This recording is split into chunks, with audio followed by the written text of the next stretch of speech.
Good evening, ladies and gentlemen, and we welcome you in high above the press box at Boomler Field for GCL football on the Butler County High School Sports Report Radio Network. Tonight's game, the undefeated 4-0 Badin Rams taking on their visitors from Dayton, the Carroll Patriots. Joel Sackenheim here with you alongside the good doctor, the dentist, Dan Vogt. Joel Sackenheim, Joel with soul. How about it? All right.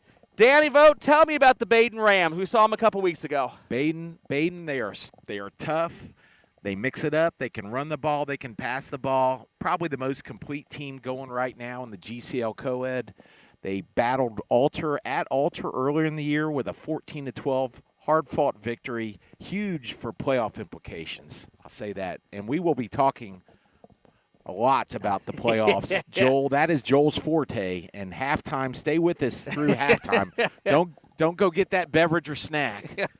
Carry your phone with you in your pocket, right? That is correct. And listen to it as you're getting your beverage or snack at halftime. We'll have plenty of playoff talk. Obviously, no Harbin points this year. It'll be a coach's vote. Yes. And the coach's vote will be during the course of this week. So this is the last game for Badin, even though they play McNicholas next week. Right. This is the last game and last opportunity for Badin to make their case to the other coaches for the 1 seed. Absolutely. Which is very much in play here for the Rams. And we'll be looking at some other games tonight. New Richmond and Bellbrook, who are currently 1 and 2 in the Harbin ratings, and Badin is 3rd. And we'll keep you informed about those scores because they're playing some tough opponents tonight, aren't they, Joel? Yes, Badin actually has the easiest opponent of the 3. Okay. They have to take Carroll seriously, of course. A conference opponent, you know each other very, very well.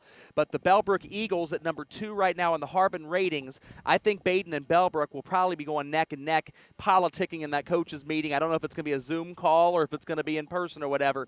Bellbrook has a little more quality of opponent tonight. They are playing the Brookville Blue Devils, who are 4-0 out of Division 5. And so that'll be an opportunity for Bellbrook to get maybe one more quality win. Sure. Bellbrook's staple win this year was a very close 28-21 overtime victory over Valley View. And you mentioned earlier, of course, the Badin win over Alter. Absolutely. Neither Badin nor Bellbrook have played a close game other than that one staple against the one marquee rival. New Richmond, as you mentioned, the Lions are number 1 right now. The key for New Richmond, they've got the toughest of all opponents this weekend. They're playing Clinton Massey, who is 4-0 right. out of Division 4. They beat Alter by 10 in Week 1 this year. And if New Richmond beats Clinton Massey, that's going to send a few shockwaves to that coach's vote. They're going to realize, okay, New Richmond is for real, and that might put Badin and Bellbrook as the 2 and 3 on the same side of the bracket, potential semifinal matchup. New Richmond loses tonight. That kind of opens up the pathway for Badin or Bellbrook to try to claim the number 1 seed. Right. But back to the matter at hand here. Sure. You and I saw the Carroll Patriots back in Week 1. They played Talawanda. Yes. They lost 26-6. What do you see? What do you remember from all the way back in Week 1? Not a whole lot. I do remember Talawanda ran the ball tremendously against them. They did. And Carroll seems to be a passing team. I've been looking at their stats. I mean, they don't have a whole lot as far as rushing.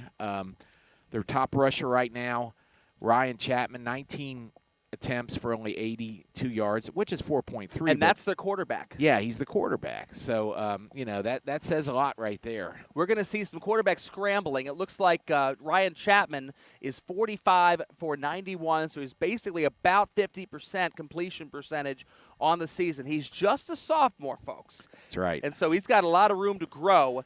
He's replacing Trent Fox, who led the GCL co-ed in passing last season, but was a graduating senior. Yes. We talked to Coach Cody Bird of the Patriots back in week 1. And for those Badin fans that haven't been with us every single week, here are a couple of things that I remember from the Coach Bird conversation, one of which I asked him point blank against Talawanda week 1, what is the goal? What is the prognosis for the season? And he said, we have to earn next week. Right. Now, normally you hear that in a playoff format where you have to win or you go home, sudden death type of thing. You need to earn next week. But that is not at all what Coach Cody Bird was talking about. No, in this strange season that we have, he was talking about the kids playing safe, doing all the right things, avoiding the coronavirus, things that, we need to do in this unique year we're having. And super important, avoiding the coronavirus as you bring that up. During the regular season, if you happen to have a potential COVID outbreak or a potential concern even, some teams have been canceling a couple games based on just a fear or worry that somebody on the team might have been exposed. Or even a band member. Even a band member, something like that. We're just going to be an overabundance of caution. Yes. And for a regular season where you're not using Harbin ratings, that makes all the sense in the world to do so. Right. But once 2 weeks from now hit and we get into playoffs time, you're either going to be able to play on the night the OHSAA tells you. Here comes Badin out on the field. They have a big crowd. And an American flag. I don't even recognize Badin, folks. Just to give you an idea, Badin is wearing an all-gray monochrome jersey, and I have been following the Rams. I was a Badin grad back in 1980. Green and white is the Badin Rams. Here they're gray shirts, gray pants. They do have the green and white stripes on them, kind of like the Indianapolis Colts, how they have the blue and white, but very, very different look for Badin. And they do have, does that say Badin Rams? It says Badin above the number in green. It just says Badin. It doesn't have their names on it. Doesn't have their name, unless everybody has legally changed their last name to Badin tonight. Yes. Well, very unique look for the Badin Rams. Patriots over there in the traditional red, white, and blue pants and white tops as the road team. Carroll Patriots with white helmets, both teams with white helmets. Carroll has got the kind of really old-school-looking script C on it. It looks like a Cincinnati Red C, but we're not talking about the wishbone C that they use now. The Old English C. We're talking the Old English C, like with the Mr. Redlegs handlebar mustache era of C. Exactly. On the side of the Carroll Patriots helmet. It looks like they got a stripe of blue down the middle of that white helmet and some red face masks out there. And for the Badin Rams, a white helmet with the numbers on the left side of the helmet only. That was new last year. Little the seniors Pittsburgh Steelers nod, I'd say. The right side of the helmet has been left blank, although there may be a couple stickers even, it looks like, on a couple of those. Oh, my goodness. Out of Ohio State. But the stickers look like they're in the shape of a cross, actually. That's interesting. On a couple of these helmets, at least. You can see, Wow. I don't know what they get helmet stickers for, but one of the guys has a couple crosses made of stickers on the side of his helmet. You've got a green stripe down the middle and the black face masks. Wow. Badin won the coin toss earlier. Right. They elected to defer. Okay. Carroll Patriots are going to receive, and Carroll is going to defend the south end zone. Badin is going to be kicking it south, which is going from left to right across your internet computer screen. Slight breeze going. So Badin's kind of kicking against the wind, I'd say. Slight breeze here, too, going against Badin on Little this Bob kickoff. Seeger, they're kicking against the wind. That's right.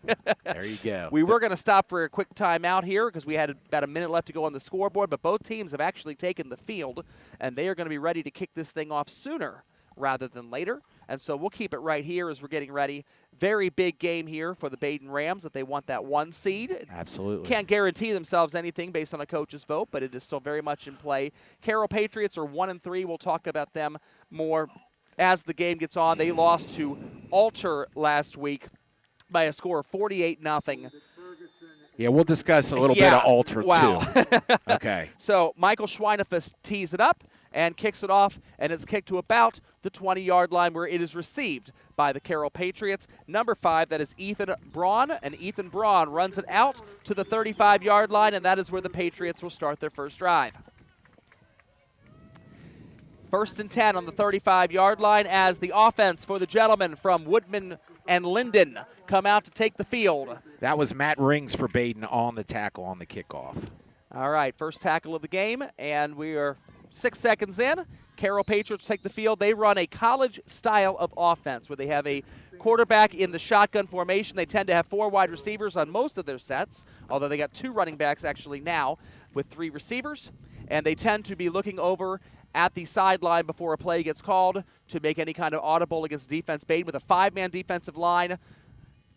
The fake handoff to Fanuel Owishimwe, and instead it is kept by Sam Sept, who goes up the middle. We don't even have Ryan Chapman on the field right now. It was like a little misdirection play there. Didn't get a whole lot. Sept, number 6, is in at quarterback. He is not their normal starter. Ryan Chapman would have been their normal starter. Sam Sept is a senior, though, and they've had a lot of trouble offensively moving the ball the past couple weeks, so maybe this is something for Coach Cody Bird to try to cross up Nick Yorty on. Okay, so it's 2nd and 10 here. Ball at their own 35-yard line for the Carroll Patriots. Tight end in, man in motion. Ball way over Sievert's head. Goes back about 20 yards. Oh, he can't fall on it. It's still loose. Badin's Badin Rams have fallen upon the football. All the way down at the 6-yard line. 1st and goal, Badin. And that was big old number 69, Dane Lauer, who comes up with that ball. That ball started at the 35-yard line, landed at about the 15, kept rolling backwards another 5 yards. It looked like Sept, the quarterback, had the first chance to land on it. Oh. In diving for the ball around the 10-yard line, he flubs it and pushes it back 5 more yards. To tell you the magnitude of this bad snap, if he was back there as a punter, it still would have went over his head. Wow. Very high snap. Oh, man. The Badin adrenaline has was a pumping. 1st and goal now at the Carroll 6-yard line, a chance to really put an early hit on the Patriots. The handoff goes to Dallas Rawlings. Rawlings pushes his way off left tackle, looking to about the 5-yard line, grinding to about the 4-yard line before he is tackled by the Patriots defense. Andy Walker and Ethan Braun. Combining on the tackle for the Patriots, so it is 2nd and goal now from the 4-yard line for the Badin Rams, the gentleman from 571 New London Road. A lot of good memories there in that building, Dan. You and me both. A lot of hard memories, a lot of rough studying, a lot of stress for me. Badin kicks your tail and gets you ready for college. That is most certainly sure. They hand off to Jack Walsh. He's going to try to sprint around the right corner. He almost has enough room. Good He is effort. met at the 1-yard line and stood up and cannot quite fall forward that last half yard. Ethan Braun stood him up at the 1 there. It was basically a sweep running right. It's going to be 3rd down and goal at the 1. Dan Vogt, I know what play you like to call in this situation. It's automatic. You do 2 quarterback sneaks in a row. Keep your eye on number 5, Landon Viderick. We'll see if he goes under center. He is under center. Dallas Rawlings, the fullback, is behind him. There is your quarterback sneak for Landon Viderick, and he has done that so many times a touchdown this year. Do you have how many touchdowns? I see stats here. How many touchdowns Landon Viderick has on the season rushing? That is his 4th rushing touchdown for the season, and I know several of those have been the quarterback sneak. I think 3 of them have been the 1-yard quarterback sneak variety. I love the Badin coaching. I mean, you just take the ball and fall next to your guard, and you're in the end zone. It's just that simple. Don't make it any harder than it has to be. Exactly. Schweinefus, the kicker. His brother Schweinefus to hold it. David on the hold, Michael on the kick. Ball is up, and it is good. And so that didn't take long. No, it didn't. 9 minutes, 46 seconds remain in the first quarter. The Badin Rams, 7. The Carroll Patriots, nothing. We'll be right back on the Butler County High School Sports Report Radio Network. Never pay more when you shop Route 4. Performance Toyota. Performance Toyota Superstore invites you to save. Money, that is. Overstocked pre-owned vehicles have forced us to wholesale direct to you. Our loss is your gain. Everything is on sale. Cars, trucks, vans, SUVs. Every deal will be made. Keep your stimulus check and just show up and drive. If you want it, we've got it. Every style, every color, every model. It's used cars for everyone. Only at your Performance Toyota Superstore. Go to performancetoyotastore.com.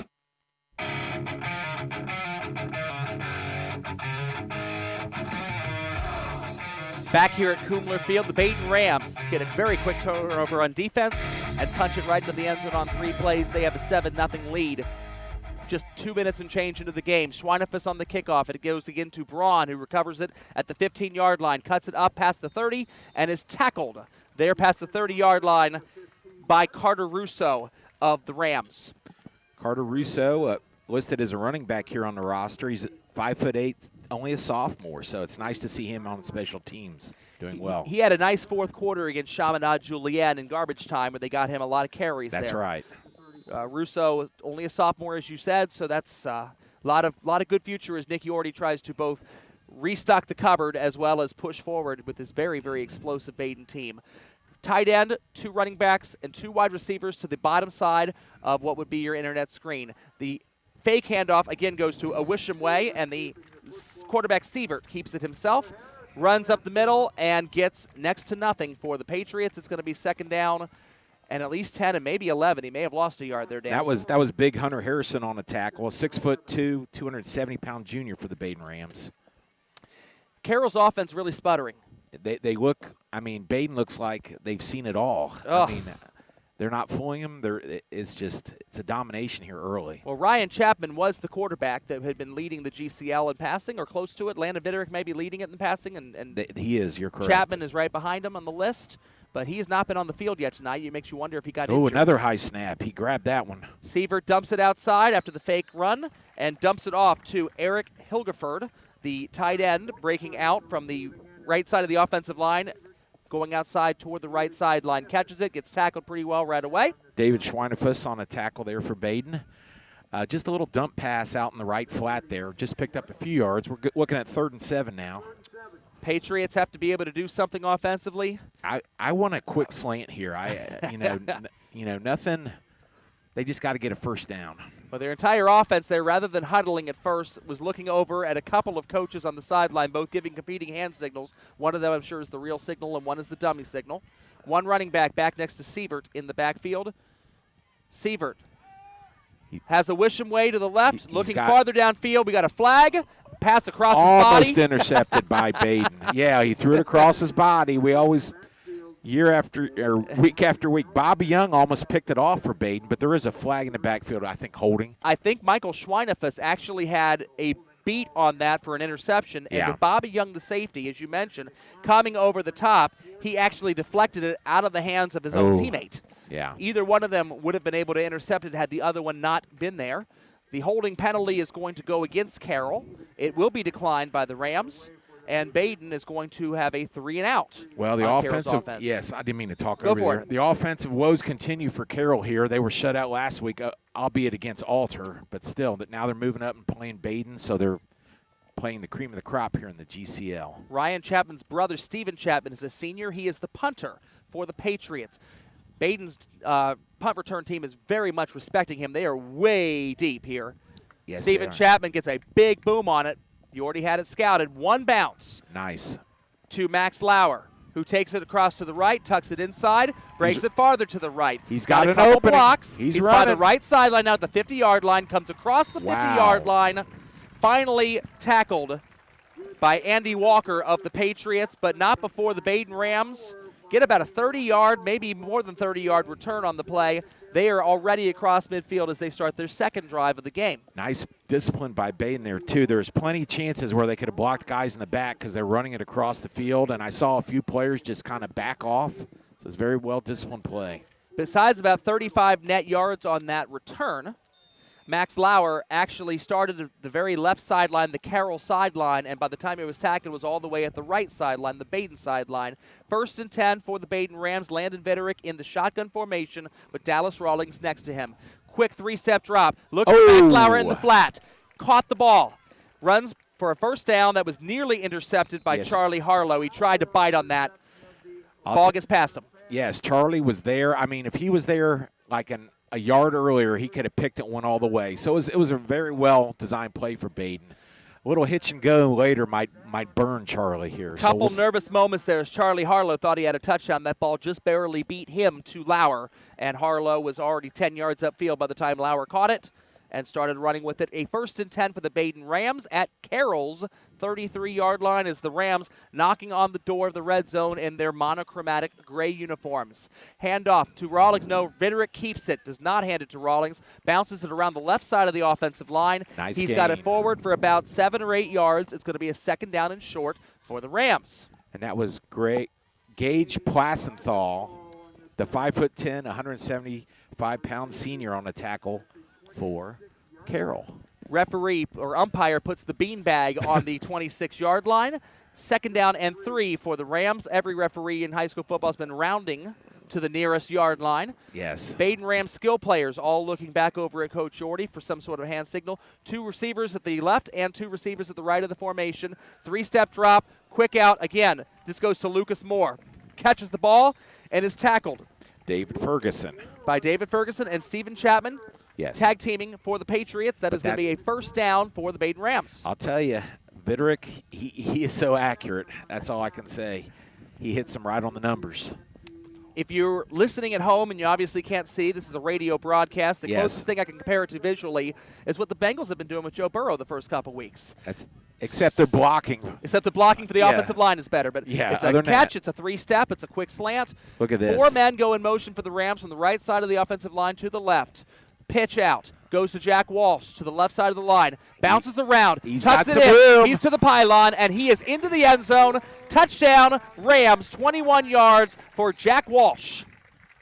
Beautifully designed play. They shifted 4 guys to the left. They had the numbers. Carroll did not consequently shift on defense. They pulled a guard, pulled a tackle, and there was just too many Badin Rams out there for Carroll to defend. And he waltzed in, literally. We have a flag. Oh. It's out of bounds, so that's why we didn't see it right away.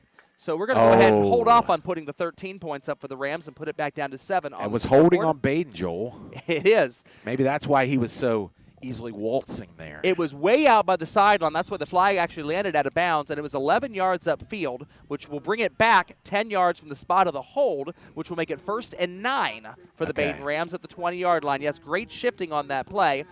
4 wide receivers, 2 to each side of the formation. Walsh, the running back. Landon Viderick fakes it to him. Scrambles toward the right. He's looking downfield. Passes it down there. Has a man, Braden Moore. Threw it up high for him, and ball is separated from receiver. Ethan Braun with the huge hit for Carroll. I mean, the ball was there. He had it, and Ethan Braun just drilled him. Nice defense. Viderick threw that ball to where only his man could catch it. Viderick has been super accurate this year, Dan. You had seen a stat on that earlier in our pregame talking about the Badin stats here. Yeah, I mean, they gave him a high – I'll explain this. The best NFL rating on a quarterback is a 158.3. That's the NFL rating for quarterback. That's a perfect rating. Lance Viderick's rating is 170.8. So I don't know how they figured it out in high school, but that must make him better than Patrick Mahomes then, correct? Yes, it does. Handoff to Dallas Rawlings up the middle on 2nd and 9. He's not going to get much. Yeah, he didn't get much there. That was big Kyle Carlson on the tackle. Back to Viderick. Yeah, 66.7% completion rate. For high school, that is phenomenal. Just to tell you, Sam Seifert, I'm sorry, that'd be Ryan Chapman, Ryan their normal Chapman, starter. Yeah, 49.5, and he's 3rd in the GCL. Seibert before tonight's game was 0 for 1 passing, so that's not going. Whatever Carroll is doing, I have to think that Ryan Chapman is hurt. We did not get to see Coach Cody Boyd before the game to ask him any questions. Blitz coming, 5 receivers, throws it a fade route toward the corner to Lucas Moore, and it was just over the outstretched arms going toward the right side of the pylon there, and it's going to be 4th and 9 for the Rams. And David Ferguson had good coverage there for Carroll, and it's going to set. Do you think they'll try a field goal here, Joel? I think they're going to go for this. Okay. We'll see if they want to go ahead and try this would be a 38-yard field goal, or maybe 37-yard field goal for Schweinefus if they wanted to try it. 4th and 9, and it would be, let's see, you have to add 17 onto it. So well, here's the interesting thing with the ball. 37. The ball is at the 20-yard line. Right. If you try the field goal and you don't get it, the ball is right there at the 20-yard line. Well, if you go for it and don't get it, the ball is still right there at the 20-yard line. Here we Viderick go. They're scrambles going on the for it. snap. He's got an extra blocker in Jack Walsh. Looks Oh, to the he side. got him. Oh, Ball I is don't know caught, about but that. out of bounds, intended for David Schweinefus. He had the first down yardage. It's about 15 yards downfield. Yordi is trying to talk to the side judge. You only need 1 foot in bounds for it to be a catch, but the referee on the play with the best angle says that the feet were out of bounds, and so it will be a turnover on downs. I'm not being a Badin homer there, but I do think he was in bounds. I really do, but that's okay. It was close. It was definitely close, and the inner referee and me, of course. I want a challenge flag You for want a high challenge school flag for football. high school Absolutely. football? I mean, need it. obviously at the NFL level, you'd be able to freeze frame and slow-mo that and look for the rubber pellets coming off the ground or whatever. With my refereeing career and everything else, I'm going to trust the guy that's on the field that's got the best look at it. Sure. He's going to make the best call he can. He doesn't care who wins. 3 receivers, now 4, because the guy goes in motion to the left side. Ooh. Quick pass, well overthrown over the head of Stephen Chapman. That was intended from Sievert to Chapman. He was the only receiver on the right side of the line there, and that ball sailed. Yeah, the adrenaline was pumping there. He just kind of whipped it way over his head. Well, Sam Sievert is listed on the roster, 5'10", 190-pound senior. He is listed as a wide receiver / strong safety. So I'm sure only throwing 1 pass in the first 4 games, this is not where he wants to be either with Ryan Chapman there on the bench. This has to be an injury. Yeah. He's there on the bench. That's a huge injury, too. I mean, Carroll's not going to be able to do anything offensively without Ryan Chapman in the game. They need him badly out there. Oh, wow. Shotgun formation, another bad snap to Sievert. He does fall on this one. It's all the way back to the 10-yard line. That was a loss of 10 yards on the bad snap. That one not over his head, but too far to the right. As Bob Uecker would say, just a bit outside. 3rd and 20 here. I always advocate the 3rd and long surprise punt. Well, might be a good thing to do here. I mean, you got to be able to get a snap. Carroll's Yeah. had problems getting the snap. Yeah. They're in I don't the know if shotgun the center formation. age is Wheaties or what today. Oh, my goodness. He's He having is- all kinds of issues for the Patriots. That would be Hunter Fitterer, the starting center. All right. We got four wide receivers on the field for Carroll. Obviously, and now the whistle blows. Oh, my goodness. And besides 3rd and 20, the Carroll Patriots are going to take their first time out of the game with 4:22 left. We will take it with them in the first quarter. It is the Badin Rams 7, the Carroll Patriots nothing. Still early here at Kumler Field. We thank you for listening to a live broadcast on the Butler County High School Sports Report's YouTube channel. We encourage you to check out our website at www.bchssreport.com for all your local prep sports results, stories, and student-athlete features. Enjoy the rest of the game.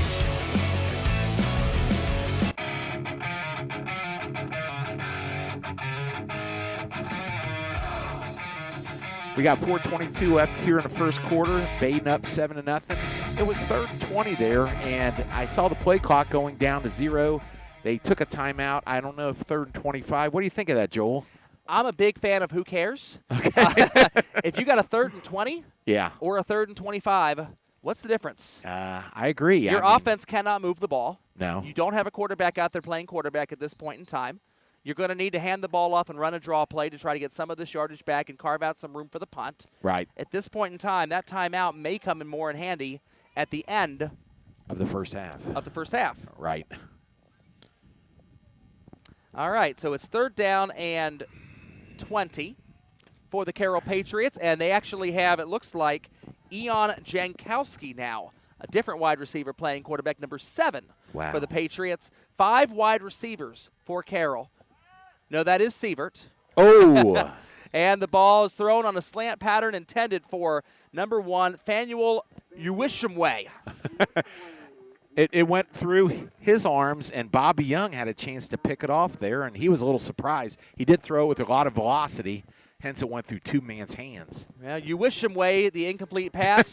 You wish him they caught it, but you wish him they punt it now for the Patriots as Stephen Chapman is going to be lining up in his own end zone. You got to worry about this snap here. And Yes. Now, Badin has both of their punt returners down there lined up at the Carroll side at about the 48-yard line. So they're going to Lucas get Moore and Max Lauer. Yeah, great. And they're going to get Short snap.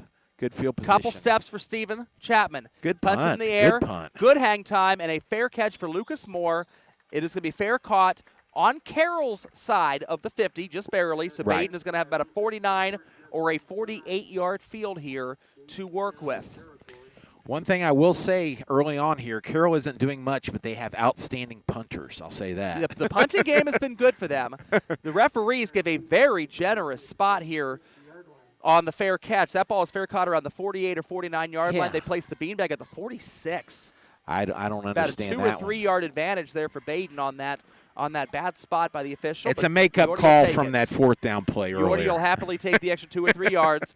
Pistol formation for Landon Vitterick with Dallas Rawlings behind him, and now Rawlings comes up to the right side of him. 3 receivers to the right side of the formation. The handoff goes to Rawlings up the middle. He's going to have about 3 yards before he is stuffed by Andy Walker. And Adam Franklin as well was the second guy that hit him, absolutely. 2nd and 7. Dan, the Badin Rams have the field position advantage here. Yes. They're up 7-0. How crazy do you want to get with the play calling? Carroll's offense can't hurt you. Well, not early anyway. I don't know. I say you just keep running the ball. This is the point where almost Terry Malone football, when you almost mitigate your own risk. Absolutely. Seems to make a lot of sense. Carroll's best scoring opportunity this game was the near pick 6 on defense. Yes. Where there's another Charlie Harlow play. tried to go ahead and knock him off there. Handoff goes to Russo, and Carter Russo runs off right tackle, sprints toward the sideline. That was Jacob Williams on a tackle for Carroll. So Carroll is playing the run pretty well here, Joel. Yep, we're going to have a 3rd and about 5. Russo gets about 2 yards on the carry. 3rd, maybe 5.5. The beanbag's actually in between yard lines there, Dan, for the first time all night. That is amazing. Badin's ball at the Carroll 41.5. Just so you folks that aren't familiar with the beanbag, the center walks and lays the ball on the beanbag. It prevents the referee from touching the ball because of the COVID atmosphere, I guess. Trips receivers to the left. He's got one man wide open. Oh, he should run there. He threw it well too late. That was Braden Moore, and absolutely nobody covered him. He was the middle receiver on the trips formation on the wide side of the field. He took about 3 steps, broke straight outside. Vitterick did not see him. He was going through other progressions. By the time he saw him, Ethan Braun got there to cover him. The ball was thrown late. It was thrown a little bit wide of him. It's incomplete, and it's going to be 4th down and 5 for the Badin Rams, who have a chance to play coffin corner here, Dan. Oh, I would love to see it. What's happening here? Vitterick is the punter as well as the quarterback. He's now under center. Is Badin going for it here? And they're now going to bring Vitterick all the way back into punt distance again. That's going to make Ethan Braun come up and then go back again as the return man. Vitterick punts it. Nice kick. Maybe a little too far. Lands at the 2-yard line Yeah. and tumbles itself into the end zone, knocking off the back pylon as it goes all the way through the end zone for a touchback. Give Badin a net gain of only 21 yards on that punt as Vitterick Got to just kick it out of overkicked that bounds. a little bit. I just love kicking it out of bounds there. Yeah, 2:39 left to go. Go ahead, Dan. That's okay. You got 60 feet there to get it inside the 20. Just kick it out of bounds. But, you know, that's old school. I was waiting for Carroll to fair catch that ball. I thought he was going to fair catch it. He was back there at the 4. Tragic at the 4-yard line, wouldn't it? It would have been. The Carroll Patriots have a 1st down and 10 to start their 3rd drive of the game. Once again, the quarterback, number 6, Sam Sievert, who is a wide receiver being pressed into service, asked to manipulate the spread offense. 2 receivers on each side of the formation out wide with a running back next door to Sievert. The running back is Owishimwe. It's going to and be he a goes run. to the right Nope. side. No, he's going to go Quarterback ahead draw. and be the lead block for the quarterback draw. Sievert brings it up the middle, gets about 7 yards on the carry. That was Eli Emmons on the tackle for Badin. Eli Emmons, the pride of St. Anne's. Oh, yes. Oh, yes. Lindenwald boy there. As Dan Emmons' boy, I played Little League ball with Dan Emmons back in the day. This is the Badin community as we know it. We got to go to a wedding reception last week for Tara Hunt and Andy Groh. It was fun. That was fun. I'll hold this thought for a second as the Carroll Patriots are lined up with 1 tight end, 1 running back, both on the left side, and 3 wide receivers to the right side of the formation. Carroll going from right to left across your internet screen. It is 2nd and 3 at their own 27-yard line as Sievert is in the pistol with Owishimwe right behind him. And the handoff is to Owishimwe up the middle, making his way to the 30-yard line, gets past the 30 to the 31, and it is a 1st down for the Patriots. There you go. So this quarterback run, 7 yards, set up the 2nd and short. Good play. So they got that might be their first down of the game. I was sitting next to Darlene Baker for a little bit during this wedding, and Darlene Baker is the first cousin of Jan Groh. Okay. And that would make her the first cousin once removed of the groom, Andy Groh. Okay. Darlene's daughter, Katie, married Brian Evers, who is the first cousin of Tara Hunt, the bride. So there's going to be some double cousins going on in that branch of the family, and that is very common for Badin. Nice. I say that lovingly as a graduate, and you too. The Hamilton Catholic community, we do tend to marry each other quite a bit.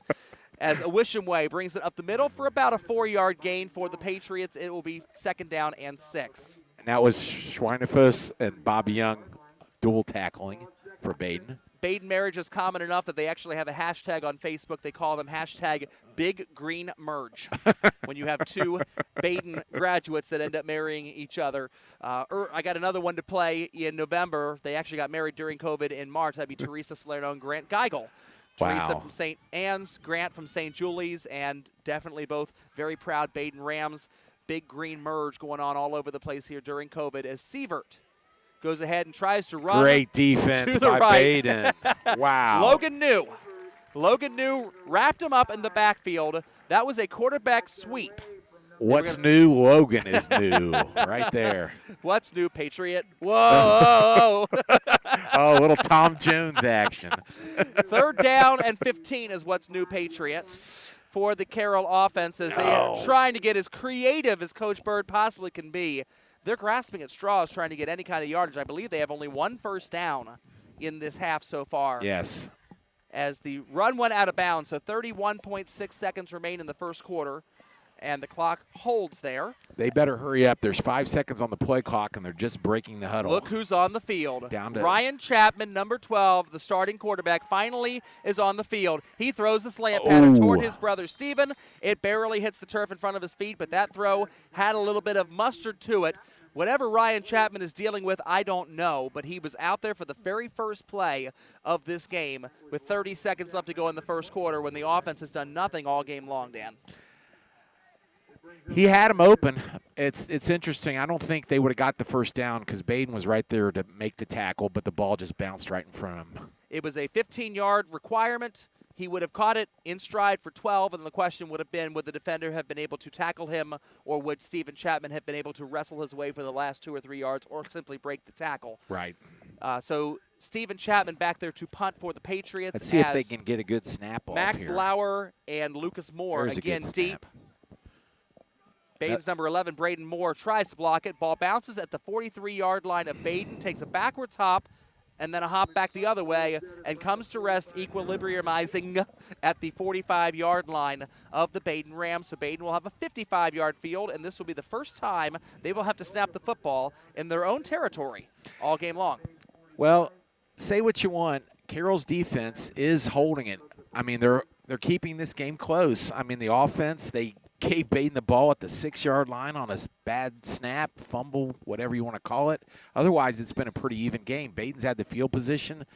Let's see if Badin can string together a few first downs here and get a bigger lead here. It's 7-0 right now, 18 seconds in the first quarter.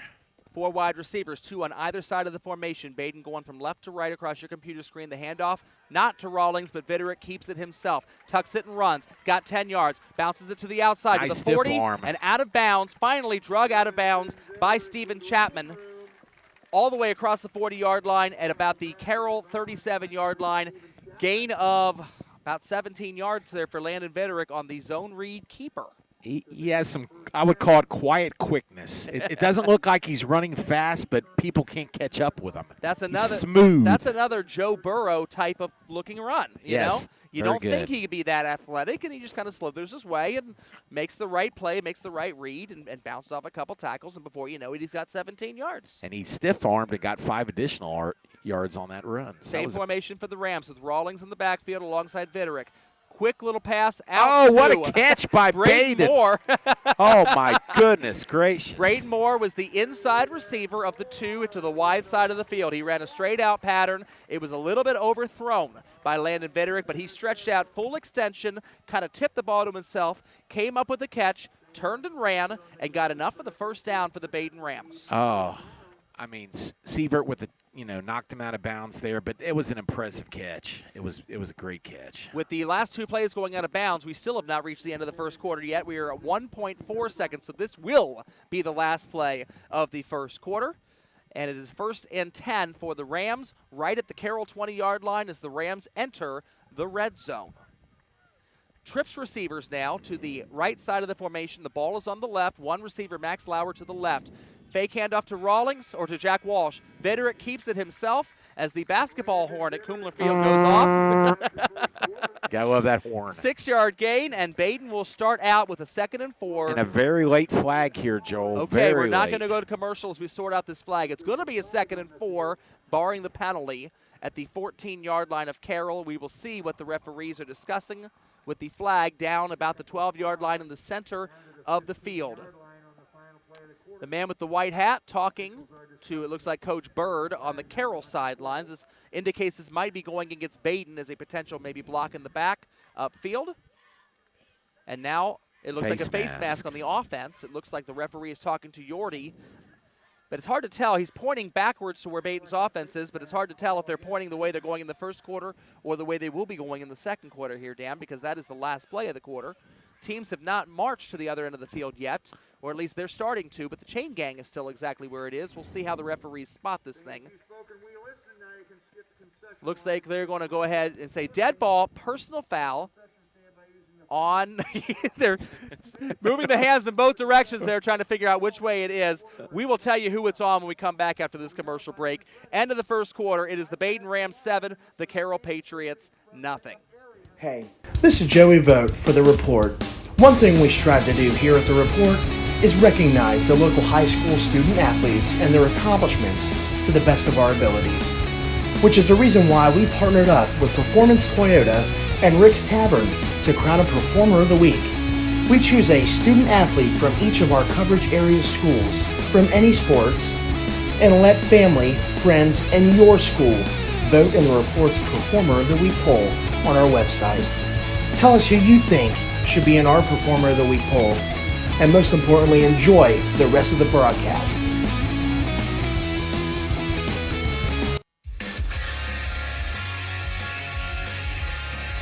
So with all the confusion about the teams switching sides and the referees not knowing if they're pointing the way for the first quarter or for the second quarter, it is a face mask on Carroll. So that will be added on to the end of the run. So instead of the ball at the 14-yard line, it is enough for a first down and 1st and goal from the 7. The handoff to Dallas Rawlings up the middle as Badin now within striking distance. It is now 2nd and goal from the 5-yard line after the first play of quarter number 2. I think that was Ethan Braun on the tackle. I've been wanting to do my Pat Summerall touchdown Dallas. And I've just not been able to do it We've yet not this had year. it. We keep getting down to the 1 yard and having touchdown Vederick. Yes. End of the first quarter in the GCL co-ed. The Chaminade Julian Eagles have only a 7-6 lead over the Fenwick Falcons. Wow. That's interesting. Alter and McNicholas, of course, will be the other game to really keep an eye on in the GCL co-ed tonight. McNicholas is 4-0 and undefeated. Nobody knows just how good they are. We'll find out with Alter. The pitch to Jack Walsh. Tries to cut it inside. He dives and stretches and just barely gets the ball into the end zone for a touchdown, Rams. Jack Walsh had a touchdown earlier, called back. This one's going to stand. That's your thunder and lightning there. Walsh is the lightning. He's a smaller scat back. 5-yard touchdown run there. So we're going to have a 13-0 lead for the Badin Rams with the extra point pending. Michael Schweinefus, the kicker. David Schweinefus, the hold. 2 seniors, guessing they're twins. Snap, hold, kick, up. It is good. And it is good, as Al Michaels would say, good. We got 11-13 left to go in the second quarter. We're going to keep it right here since we just had a commercial. Badin Rams have a 2-score lead. Carroll now, man, they need some offense, and I'm curious if they'll be able to get Ryan Chapman out there in the field. They lost 48-0 to Alter last week, so this is 5 straight quarters at least that they have not scored. That Alter game, I saw this on Twitter. Okay. I saw that Alter was up 35-0 before halftime and ran a fake field goal before the half to take a 42-0 lead against Carroll because that's Alter, right? That's great sportsmanship there by the Alter Knights. We lose to Badin and Clinton Massey. We're 0-2 to start the year. We can't allow that to happen. Let's go ahead and take it out on Carroll. Oh, my goodness. Fake field goal up, what'd you say, 35-0? Up 35-0. Yeah, that Wow. game right before the half. C.J. Bowes scores a touchdown for the Ross Rams. And so Ross and Edgewood are 7-7 right now at Robinson Field. That game with a few playoff possibilities there for both Ross Short and kickoff. Edgewood. Kick is received by number 7. That is Elon Jankowski, or Eon. Ian Jankowski brings it across the 30-yard line for the Patriots, and Carroll will begin with decent field position here at their own 32-yard line, and we will see if Ryan Chapman ends up on the field here or not for the Patriots. They need him, Dan. I wanted to give Caden Starks some credit for that tackle being a sophomore, so that's good to throw his name out there for the Badin Rams. Absolutely. Hamilton High defense makes a goal line stand against Mason. Some Mason things you can see on Twitter. End of the first quarter at Robinson Field. Looks like Edgewood is struck back, and Edgewood leads 14-7. I'm guessing Edgewood, leads 14-7. Says Cougars lead the Rams. You gotta be careful when you're on Twitter about that. That could be a Cougars and a Rams from Northern Ohio for all we know. But Chris Vogt retweeted it, so I'm guessing that would probably be our Edgewood and our Ross. Pocket breaks down for Chapman. He throws it deeper to his brother, Steven Chapman, just over his outstretched arms. He was looking left to the wider side of the field, doubled back around as the pocket broke down, didn't end up getting anything there. Incomplete pass. Nice to see Ryan Chapman on the field, though, for Carroll. Yeah, it is. Badin had good pressure there on the play, and the play just basically broke down for Carroll. End of the first quarter at Virgil Schwarm, Mason and Hamilton tied 0-0. Defense. Well, those two teams both will be very, very happy with the way the defenses are playing.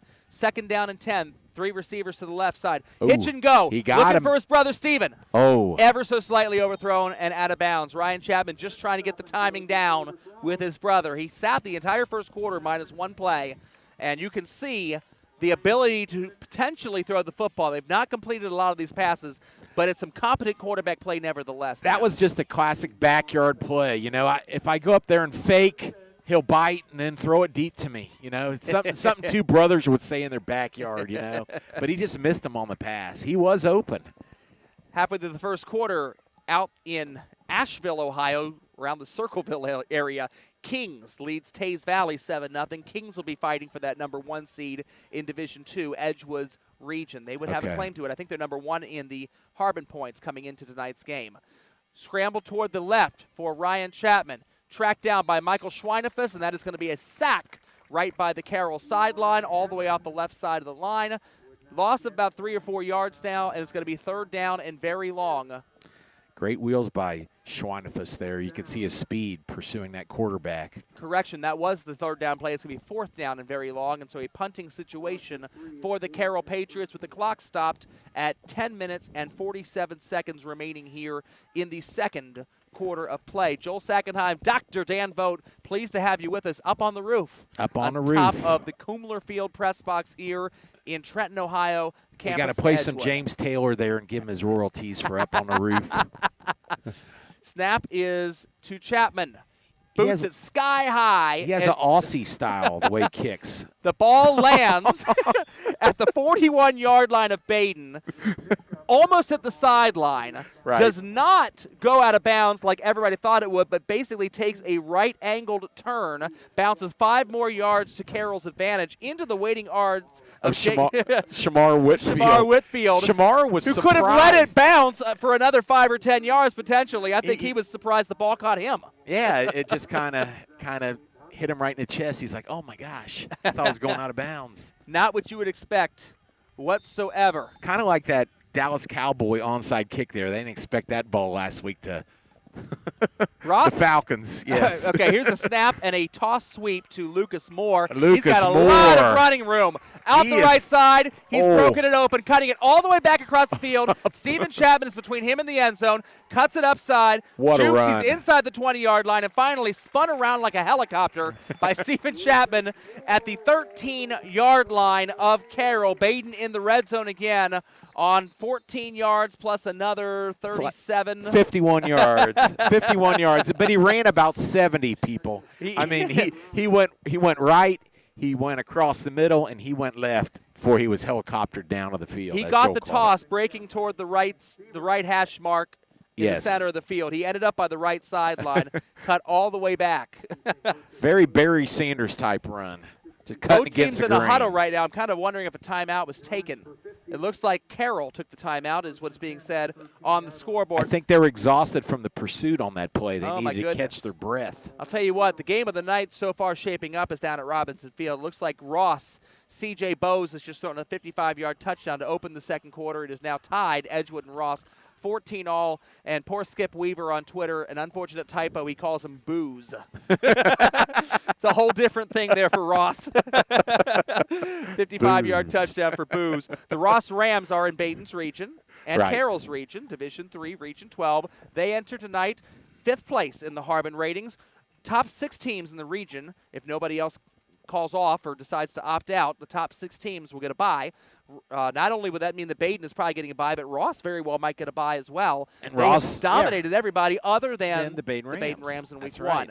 As far as Edgewood goes, Edgewood is currently 7th in Division 2, Region 8 for the Harbin ratings. Talawanda is 9th in that region. I believe the top 7 teams in that bracket will get a bye. So if Edgewood could beat Ross, that would be a very quality win that they could go into that coaches meeting with and have some sort of way to argue with the other coaches about, hey, maybe we deserve a top 7 spot here in a first-round bye. If we could just somehow get cameras in those coaches' meetings, wouldn't it be I don't even know if it's a Zoom meeting. They may all be on camera for all we know. Viderick throws it to the end zone.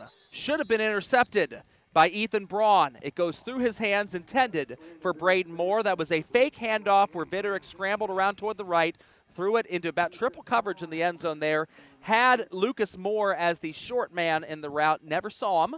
That's something that Yordi will probably look with him on film study and say, maybe you take the shorter pass there, Joe Burrow. Ill-advised throw there. I think he was just kind of getting aggressive, you know. You're up 14-0. You're in field goal range. You don't need to do anything foolish here. No. Obviously, you'd like to score and go up 21-0, but you really don't need to throw a pick. We'll see what happens here, what Yordi calls. He's got Brady Imhoff as a tight end. Handoff goes to Dallas Rawlings. Very patient run. Starts tucking it inside. He's going to get about 3 or 4 yards. A helmet comes flying off. That is a Badin helmet.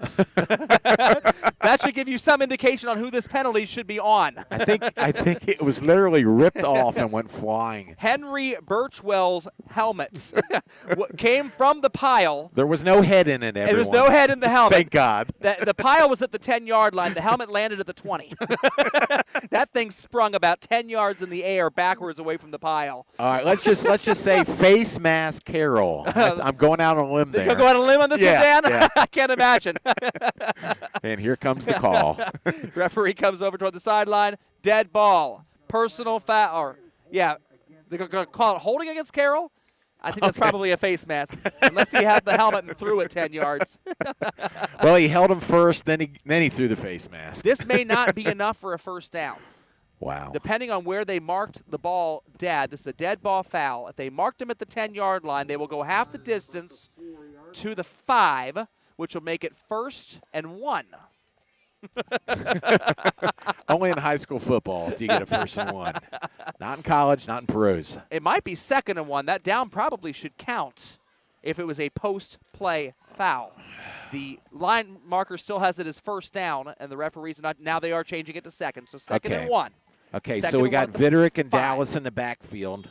Double tight ends, 1 receiver. I run out Dallas. wide to each side. Dallas Rawlings. I run Dallas. And we have a delay of game penalty. Now, we said on 3rd and 20 for Carroll, don't take a timeout. That's where you do. This is where you do on 2nd and 1. Yes.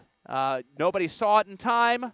Yordi is not thrilled about it, but he's staying mild-mannered enough. And now it's back to 1st down at the 9-yard line. I don't know why. They keep changing it from 2nd to 1st down. Very confused down marker. Yeah. And now they're calling it 1st and goal rather than 1st and 1 or 2nd and 1. So I guess they must have rounded up the yardage, even though he shouldn't have had the 1st down. Slant pattern. Jump he's pass wide over open. the top to Zach Siegler. And Siegler comes down with the ball in the end zone for a 9-yard touchdown pass from Landon Viderick. It's a little pop pass. It's something like, imagine Tom Brady going back and throwing it just high up to Gronk, coming down with the ball to visualize that play. Yeah, it was a slant pattern, but it was not a bullet slant throw. No. Kind of was a little bit of a lollipop throw. Yeah, a little lob. Didn't go way too high in the air. Just had a little bit more wind underneath it than you would have expected. And Siegler, the tight end, comes down with it in the end zone, secures the catch, gets the touchdown. Schweinfuss's kick is going wide to venture wide to the right. And so with 10:03 left to go in the second quarter, the Badin Rams are starting to blow this thing open just a little bit. It's Badin 20 and Carroll nothing on the Butler County High School Sports Report Radio Network. Performance Toyota Superstore invites you to save. Money, that is. Overstocked pre-owned vehicles have forced us to wholesale direct to you. Our loss is your gain. Everything is on sale. Cars, trucks, vans, SUVs. Every deal will be made. Keep your stimulus check and just show up and drive. If you want it, we've got it. Every style, every color, every model. It's used cars for everyone. Only at your Performance Toyota Superstore. Go to Dan Vogt, Badin's height really helped out on that touchdown pass. Bitterick's 7th touchdown of the year. No interceptions in the entire year. But if you look at the height there, my goodness.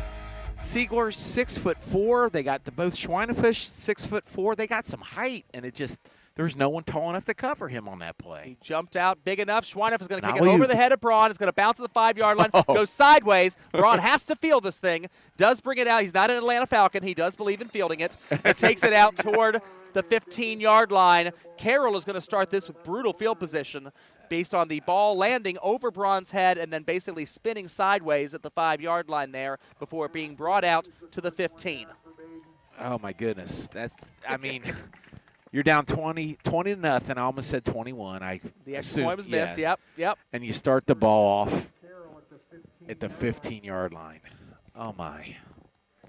This is brutal. This is brutal. I mean, I just want Carroll to, string some first downs together, maybe get a score here. So the Carroll Patriots will take over, first down and 10 at their own 15-yard line. Is that a new running back in there for him? Looks like that's Awishimway. Oh, okay. But you got the quarterback, Ryan Chapman, out there. He's been out there ever since that last offensive play of the first quarter. There Chapman takes 2 steps and hands it a trap play to Awishimway, who cuts it up the middle for about 7 yards. Nice, strong run there for the Carroll Patriots. Yeah, he did kind of reverse cut there in the backfield, and Badin was just standing still watching this guy with the moves. He was sharp on that run. All right, still have not seen a score yet from the Brookville-Bellbrook game. That'll certainly be of interest. Actually, here we do see a score. We have a Bellbrook touchdown, so Bellbrook up 7-0 on Brookville. 6 minutes left to go in the first quarter. Bellbrook, one of those teams vying for the #1 seed along with Badin in Division III, Region 12, as Chapman keeps the ball up the middle, tries to wiggle his way, doesn't find a lot of running room. He might have got a yard there. It's going to be 3rd and short. Yeah. I don't think he gained anything, maybe a yard. Not much. We're also going to look to see if we can find Clinton Massey and New Richmond. Both Schweinefuss on the tackle. Do you call them Schweinefy when they both tackle? Is that the plural? The Schweinefy? The Schweinefy. I like it. I like it. Looks like Clinton Massey is up 21-7 on New Richmond with 11:31 left to go. This is a huge good score for play. Badin. Yeah, huge play for the psyche of Carroll here. They really need this first down. 3rd and 3, and that's Uwishimwe who runs into New. Oh, my goodness. And Logan New eats him. Delicious. Joel, you summarized it well. I ate his liver with a side of fava beans.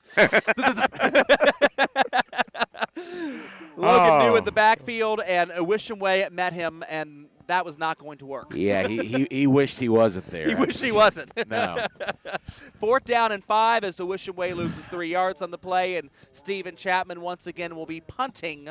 Against the wind, the wind's whipping up here. Let's see if it affects the punting game. Badin's back at their own 45 to return this Lucas punt. Moore, Max Lauer back deep.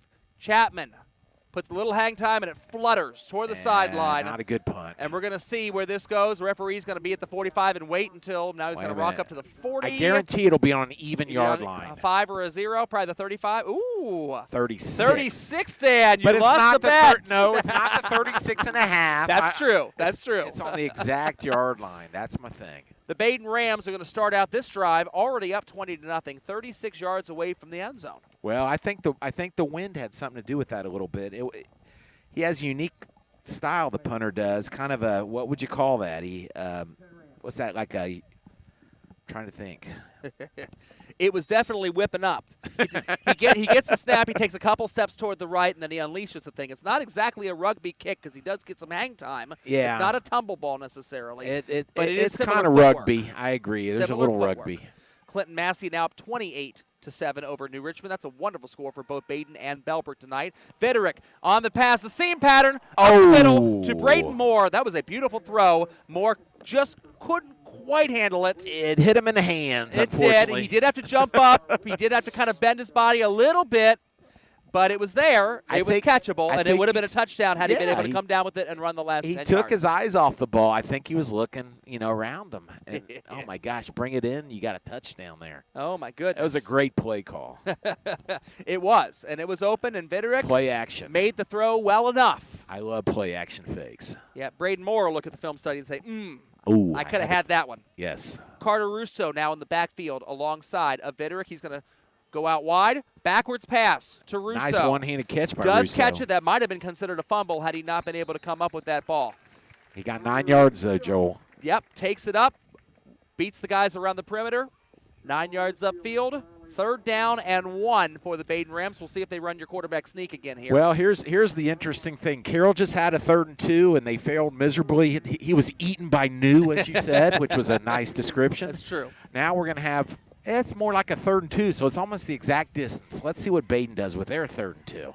First thing we're going to see is whether Viderick lines up under center or in the shotgun. And it look looks at like he Badin. They're is in spreading it shotgun. out wide. 4 wides, 2 on each side. And I as bet they Carter run. Russo is the running back alongside. In motion. Goes There's the number 3 run. more. Hand off to Russo. There Tucks you it go. inside. Runs right into the safety of Carroll. That is Shamar Whitfield. Whitfield will get the tackle, but that was the running back Russo that ran basically into him. 10 yards downfield, first down. I love the play call by Badin there. Too many times you see an obvious running play, and everyone crowds up, and everyone in the world knows it's a running play. There's 9 men in the box and all that, but Badin spread it out wide, so the middle was open. All they had to do was block a little bit up front, and it was just an easy play. When you spread it out wide, at least 4 of those defenders have to go out wide, and you have to maybe a safety as well if you trust that Viderick may throw the football. He is leading the GCL co-ed in passing yardage coming into this game. 5 wide receivers as Dallas Rawlings now spreads out wide. Man in motion, whistle blows. Yordy doesn't like what's going on. He called a timeout. He's going to take a timeout. We will take it with them. Badin, we coming out in the red zone after this commercial break. 6:21 left to go in the second quarter of play. It's the Badin Rams 20 and the Carroll Patriots 0. Hey, this is Joey Vogt for The Report. One thing we strive to do here at The Report is recognize the local high school student athletes and their accomplishments to the best of our abilities, which is the reason why we partnered up with Performance Toyota and Rick's Tavern to crown a Performer of the Week.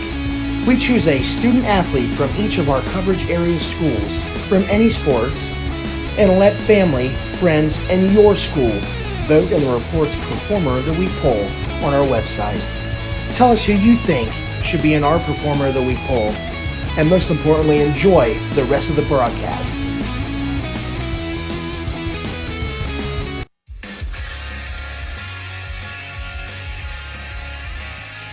Back here at Kumler Field as the Badin Rams try to position themselves for a potential GCL co-ed title.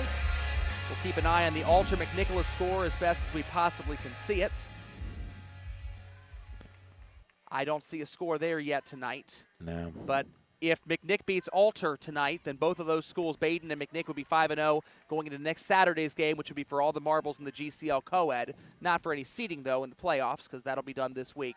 Viderick has a blitz coming. Screenplay. And he throws the Picked screen. off. It's intercepted by a defensive lineman.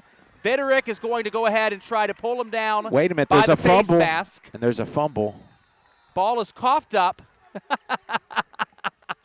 And finally recovered by number 4, Andy Walker. So the interception was Elliott Braun, big number 69, 6'2", 220-pound defensive lineman. Carroll called a zone blitz there. Yes. They sent everybody after Viderick except for Elliott Braun.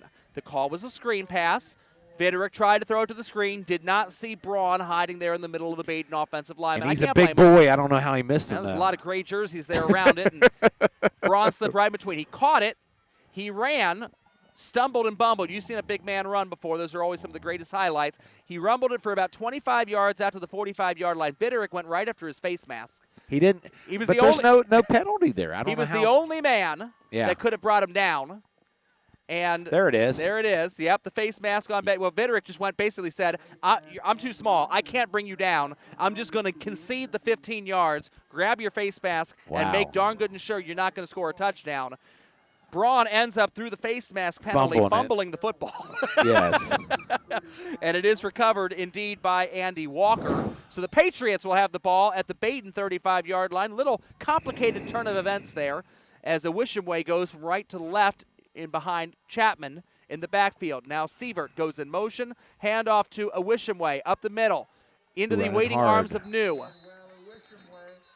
New just kind of grabbed him and hugged him. He didn't really tackle him. He just kind of made him stop. I hear the name Owishimwe, and I think of the Terrence Trent D'Arby song from, 1988, the Wishing Well song? Yes. Hand it off Owishimwe, a kiss and tell. My goodness. I'm sure. That's an obscure music reference for any youngins. That's very obscure. I know it's just, I don't want to admit I know it. Go to YouTube during a commercial break or something. Yeah, right? type in Wishing Well. Type in Wishing Well, Terrence Trent D'Arby. It's Yes. an intriguing type of listen. He was like a Prince wannabe, I think, at the time. One-hit wonder. Oh, absolutely. Definitely. Wishing Well.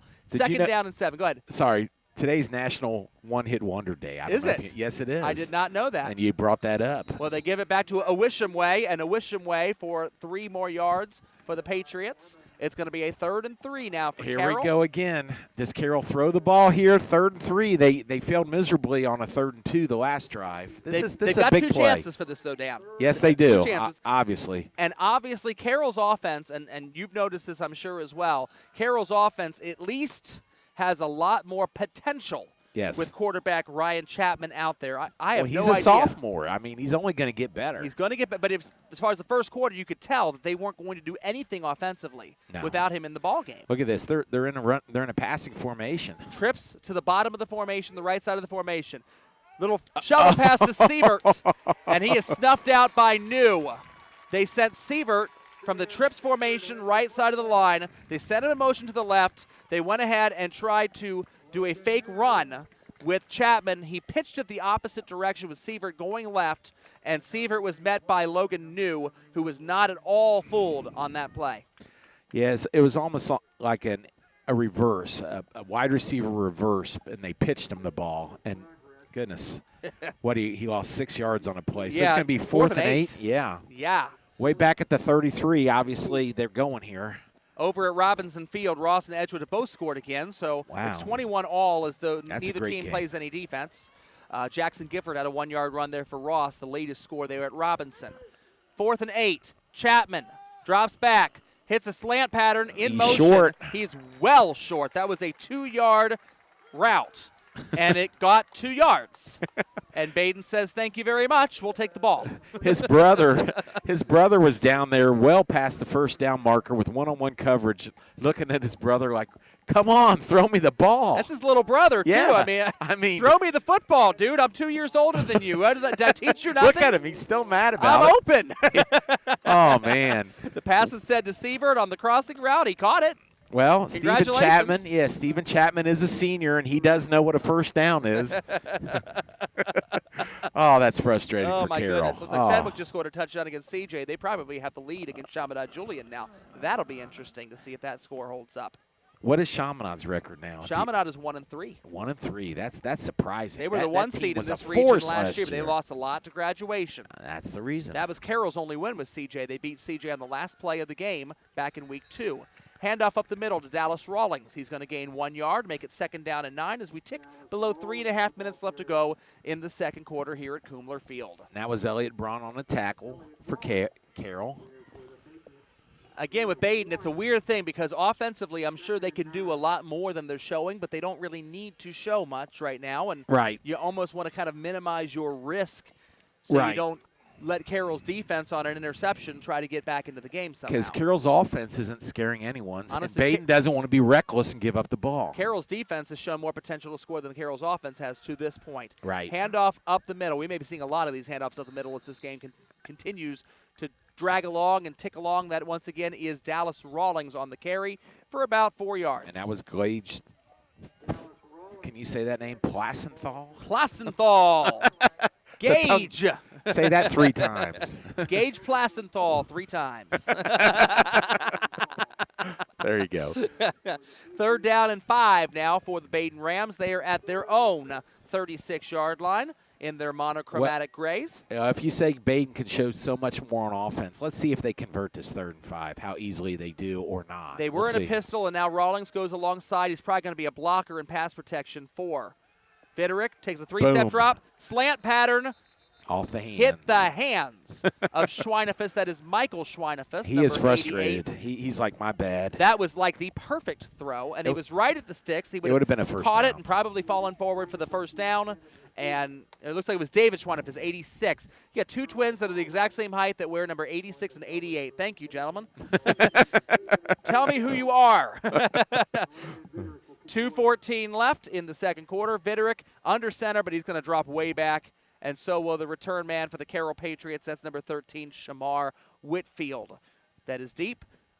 Wind advantage, if there is any, goes to Viderick on this. And nice he blasts punt. it over the head of Whitfield. Lands at the 17-yard line. Bounces backwards. Inside the 15. Rolling toward the 10-yard line. Kind of a sideways backwards roll. And that is going to die inside the 10, perhaps at the 9-yard line. And that is where Carroll's struggling offense will take over. So that's what Carroll needs, a 51-yard punt there with no return. Oh, wow. That's not what Carroll needed at all. I know, I'm being sarcastic. Not how you draw it up. Yeah, well. Up off of I-75 to the north, the Madison Mohawks at halftime have a 6-0 lead over the Northridge Polar Bears. Now, who likes the Northridge Polar Bears? Bob Long. Bob Long, Bob WMOH, yes. Loves the Northridge Polar Bears. We have, oh, wow, it looks like ScoreStream says that it's 20-0 Rams at halftime. We still have 2 minutes left to go, ScoreStream, until we've reached halftime. Well, they're assuming that Carroll's not going to score. In the last 2 minutes? Wow. How does that happen, ScoreStream? You're off. Handoff up the middle. This is a Wisham way again. He's going to gain about 3 yards. And interesting, Yordy did not take a timeout here. Yeah, it is. Can I just call him Fanwell instead of – I keep thinking of Wishingwell now because you put that in my brain. Thanks, Joel. Yeah, I think Yordy's being very nice here, just letting the clock run out. A little generous. Now, he only has 2 timeouts, so maybe he was waiting till after the second down play to be able to take it. We're down to 1.5 minutes now. Carroll, without a lot of field position, they're not in a lot of danger of scoring here. They're not in a hurry, Joel. Play. Of course they're not. I wouldn't be either, would you? No. Get it at halftime, make adjustments. Ryan Chapman in the shotgun. Handoff again to Awisham Way. Going to the very far sideline. He may end up running out of bounds here. And he does, and that helps out the Rams and doesn't cost them a timeout. Clock management, sir? You slide there, you wish way. You go down to your knee, okay? Oh, my goodness. Well, that's the play call. You could see it in the way the play was forming. He's running toward the right sideline, and he's running, and he's not tucking it up, and he's running, and he's not tucking up. You can just see he's going to run out of room there, and Badin is pushed going him to be out of able to bounds, push him out of bounds. Yeah. 3rd down and 3. Very important play here. Absolutely. Actually. Carroll not in much danger to score, but they would look at this formation. On the short end of the field, they have 3 guys. This is going to be a shift, though, isn't it? No. Let's see if they shift before the play gets run. Looks like they started winding the clock. And Yordy's talking to the sideline official. Yeah, why are they? And it's still running. The clock is still running. And I don't know why. Why were they winding the clock? Because the previous play was out of bounds. Yeah. I don't know what is going on. Do you remember how much time was on there? It was about 1 minute and 17 or so. I think you might be the only one that knows that because they're not sure what to do with the clock. We're down to 53.6. Why don't you yell minute 17 real loud? Oh, and they put 1:14 on the game clock, so somebody else was paying attention. Okay, that's good. Yeah, that clock should not have been winding because the runner went out of bounds on the play. Yordy would have clearly taken a timeout otherwise. Yes. There's no reason for that. Clock management 101, and that's one thing I think, Dan, you and I are still very new at this radio thing, but I think you're going to get good clock management advice, at least from us as you're listening in. We care very deeply about that. Almost fanaticism. That's right. One receiver with 2 defensive backs on him to the top of the formation. At the bottom on the short side of the field, there are 3 receivers there, and a Wishenway in the backfield next to Ryan Chapman. The quick throw, wide receiver screen goes through the hands of David Ferguson. Again, an accurate throw that is just simply not caught. They had three guys on that side. Badin only had 2 defenders, but the linebacker quickly ran over there as the snap was happening, seeing that they had numbers, but he dropped the ball. If he would have caught the ball, he could have got the first down. And so now, with Badin already, according to ScoreStream, having a 20-0 halftime lead, they will still get the ball back one more time in the second quarter. Oh, ScoreStream's having a bad night. Oh, ScoreStream. All right, here we go. ScoreStream also has both had Hamilton Big Blue leading 3-0 and trailing 7-3, both at the half. Okay. So I don't know if they're playing 2 games at the Schwarm right now, but all we'll right, see Joe, how that look plays. for the Rams to get the ball after the punt here, maybe at around midfield or on Carroll's side of the field. Stephen Chapman, the punter. Here's the snap. Ooh. Almost blocked by Braden Moore. Caught. Fair caught by number 3. That is Lucas Moore. And there is a flag next to where Braden Moore landed there. Stephen Chapman kind of sold that a little bit. And with it only being 4th and 3, any penalty on Moore whatsoever there is going to give a first down to Carroll. I think they're going to call roughing the punter here. Yeah, they'll be either roughing or running into. But either Yeah. way, it's going to be enough yardage for a first down. And Badin will not get the ball. I guess ScoreStream knew something we didn't, Dan. Or we're in the twilight zone and we're in the past, Joel. Yep, we're in the past. We're living in the past right now. That's Jethro Tull. I like that. I like that. That's good. Let's go living in the past. All right, so let's paint the picture. We got 1:02 here in the half. Badin's up 20-0. Carroll's going to have a first down after looks like it was running into the punter. They have the ball at the 21-yard line is where the beanbag is. Scoreboard update, Ross has scored again and takes their first lead of the game against Edgewood, 28-21 with 47 seconds left to go in the second quarter. And at halftime, Bellbrook leads Brookville 35-7. We'll talk about what that means when we get to our halftime show here. Whistle blows. That's going to be delay of game since the whistle was blown and the flag was thrown by the back judge. So they will give back the 5 yards they got on the running into the kicker, but it will still be first down and 15. With 1:01 seconds left, I will still remind you that Yorty did not take a timeout at all in that last series, and so still has 2 of them if Badin would like to still try to play to get the ball back. How aggressive does Carroll be here? If I'm Carroll, I run the ball 3 times, and Badin will probably have mercy on him, I think. And you think they're going to call inbounds. Yes. Please, for goodness okay. sake. You wish him way up the middle. Shimmies. He got a good run. Gets now. hit by a Badin guy who goes down. That's number 1. Bobby Young, who does bounce back up. He's a little ginger there, but as opposed to us who are bigger gingers. Yeah. Well, the clock's running. Badin's not stopping. Hurry up offense. Handoff again to Uwishaway. Why are they hurrying? I don't know, but that Badin can take a timeout here if they want to. They're not, though. They're not. No. They'll be let it go at halftime. That's fine. They're going to be happy with that 20. They want to make sure the score. What's that called? The score stream is accurate. Yes. I don't mind them not taking a timeout, but I'm surprised Carroll went into hurry up offense only to run Wait a minute, another now the running clock. play at the middle. What? Still running at 20 seconds and counting. Play clock is down below 20 itself. Both teams are literally standing here as the clock ticks away. There so is it no looks need it's to gonna run be another a play. halftime. Yorty is not going to take a timeout. He has 2. He's going to be happy with a 20-0 lead at halftime. Carroll, being inside their own 30-yard line, sees no reason to go ahead and snap a ball and risk a fumble. Okay, it's halftime. Now stay tuned at halftime because Joel Sackenheim, the playoff wizard, is going to go over all the things you need to know about the local teams in Butler County and how the high school playoffs are going to work. Stay with us. 20-0 Badin at the half. We'll be right back from Kumler Field. Hey, this is Joey Vogt for The Report. One thing we strive to do here at The Report is recognize the local high school student athletes and their accomplishments to the best of our abilities, which is the reason why we partnered up with Performance Toyota and Rick's Tavern to crown a Performer of the Week. We choose a student athlete from each of our coverage area schools from any sports and let family, friends, and your school vote in the Report's Performer of the Week poll on our website. Tell us who you think should be in our Performer of the Week poll, and most importantly, enjoy the rest of the broadcast.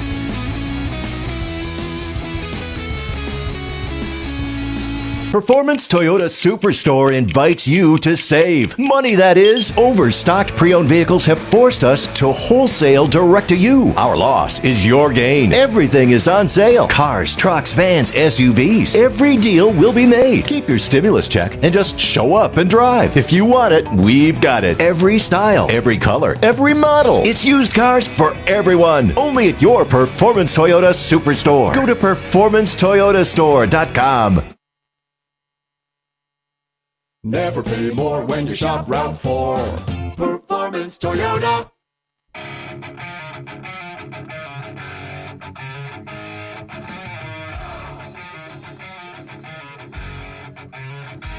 Halftime at Kumler Field at the most unique Badin homecoming game night I think I have ever seen. Playing it at Trenton instead of at Virgil Schwarm Stadium, playing in front of a smaller capacity crowd than you would normally see, with the line lined up a little bit more socially distanced than would have otherwise been done, with the 5 homecoming queen candidates and 5 homecoming king candidates. And we'll see who is able to crown the king or the queen. I don't know if we'll be able to hear it from here as we're doing our halftime show. No homecoming parade tonight. Very odd, Dan. Yeah, it's just a shame. I like the homecoming parade. I thought maybe you could pull that off, but, I guess there's a lot of people close together on those floats, and they could wear masks.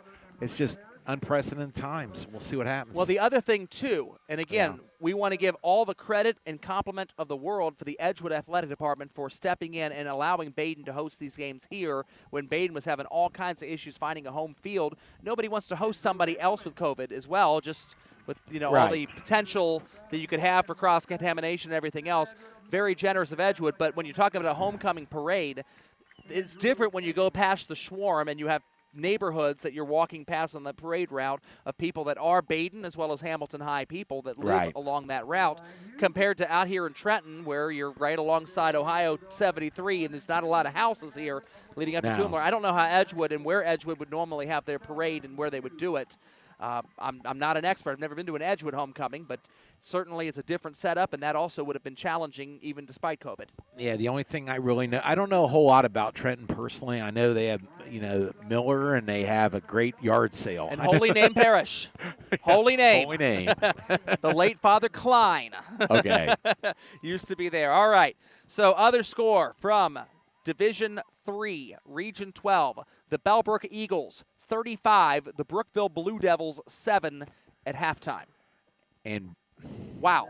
Yeah, and that's a team they're beating that's 4-0. Brookville is 4-0. They're Division 5. They're Division 5. Brookville and Roger Bacon are the top 2 teams in Division 5, Region 20. One of them should be the 1 seed. The other should be the 2 seed. So that score is very good news for Roger Bacon, as Corey Kiner and company would love to be the number 1 seed in that bracket, and deservedly so. Sure. But what that means for the Badin fans that are listening into this, Badin, Bellbrook, and New Richmond all come into this weekend undefeated in the Harbin ratings, 1, 2, and 3. New Richmond was first, Bellbrook second, Badin third. There also was undefeated Tippecanoe fourth. They played a much weaker schedule. I don't know that they're going to garner a lot of sentiment amongst the coaches' vote, although anything is possible. With Bellbrook leading 35-7 at halftime over Brookville.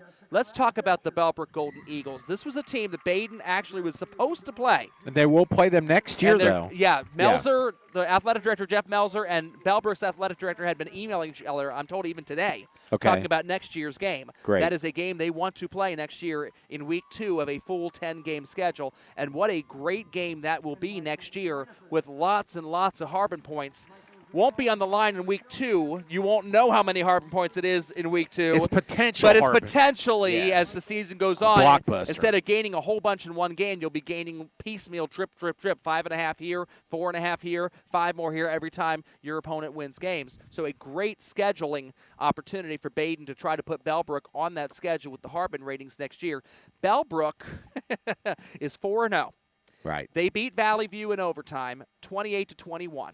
And that is very similar and very comparable to Badin's win over Alter 14 to So 12. Valley View is kind of like their nemesis. Valley View is an elite football program in Division IV. They're always good every year. That's a very quality win for Bellbrook. The same as Badin fans would be able to point to the Altar win and say, that was our close game, but it was against a really good team, and we earned that, and that's kind of our signature win. Right. Badin, of course, has blasted everybody else they've played.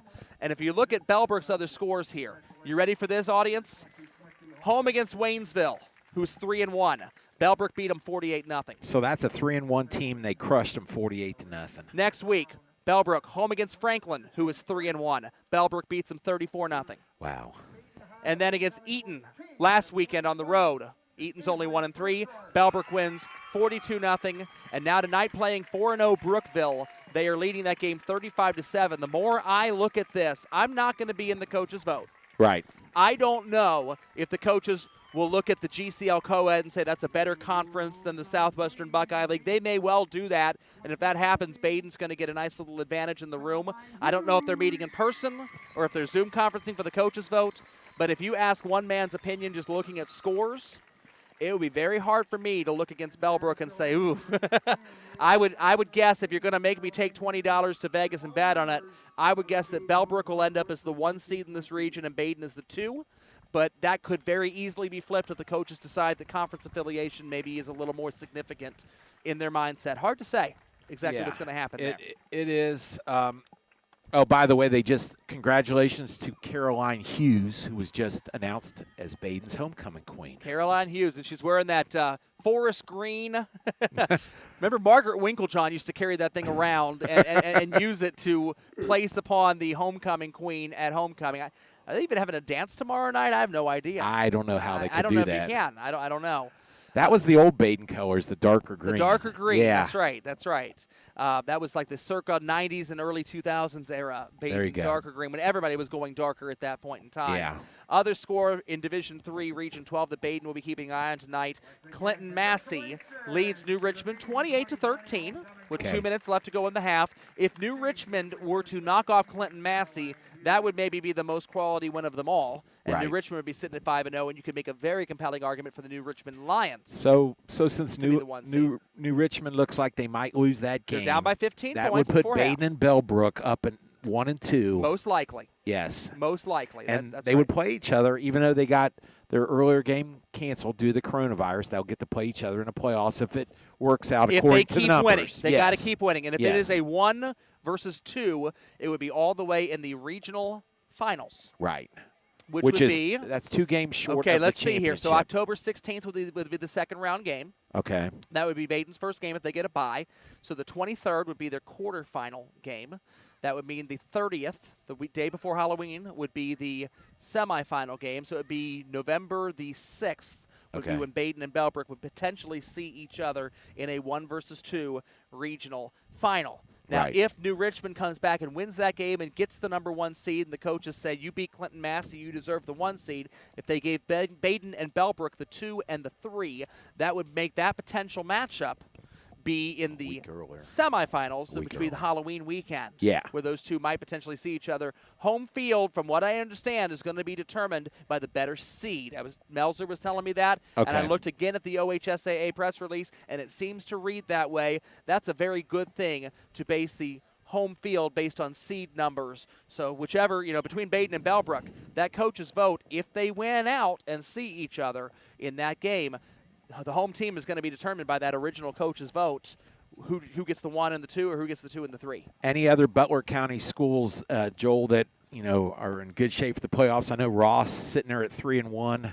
They're like a 5-6 seed, you think? Well, Ross is right now 5th in the Harbin ratings. Okay. You need to finish in the top 6 in order to get a first-round bye. If Ross beats Edgewood tonight, that helps them tremendously. I think if Ross loses, they probably are playing on October 9th, opening weekend, and not getting a bye. They'll still be hosting a game at Robinson Field either way, whether they get the bye first or they have to play first. If they end up as the 7 seed or as the 8 seed, it is entirely possible that the Ross Rams would actually get to host 2 playoff games. Wow. They would get to play week 1, October 9th, instead of having the bye. That'd be at home.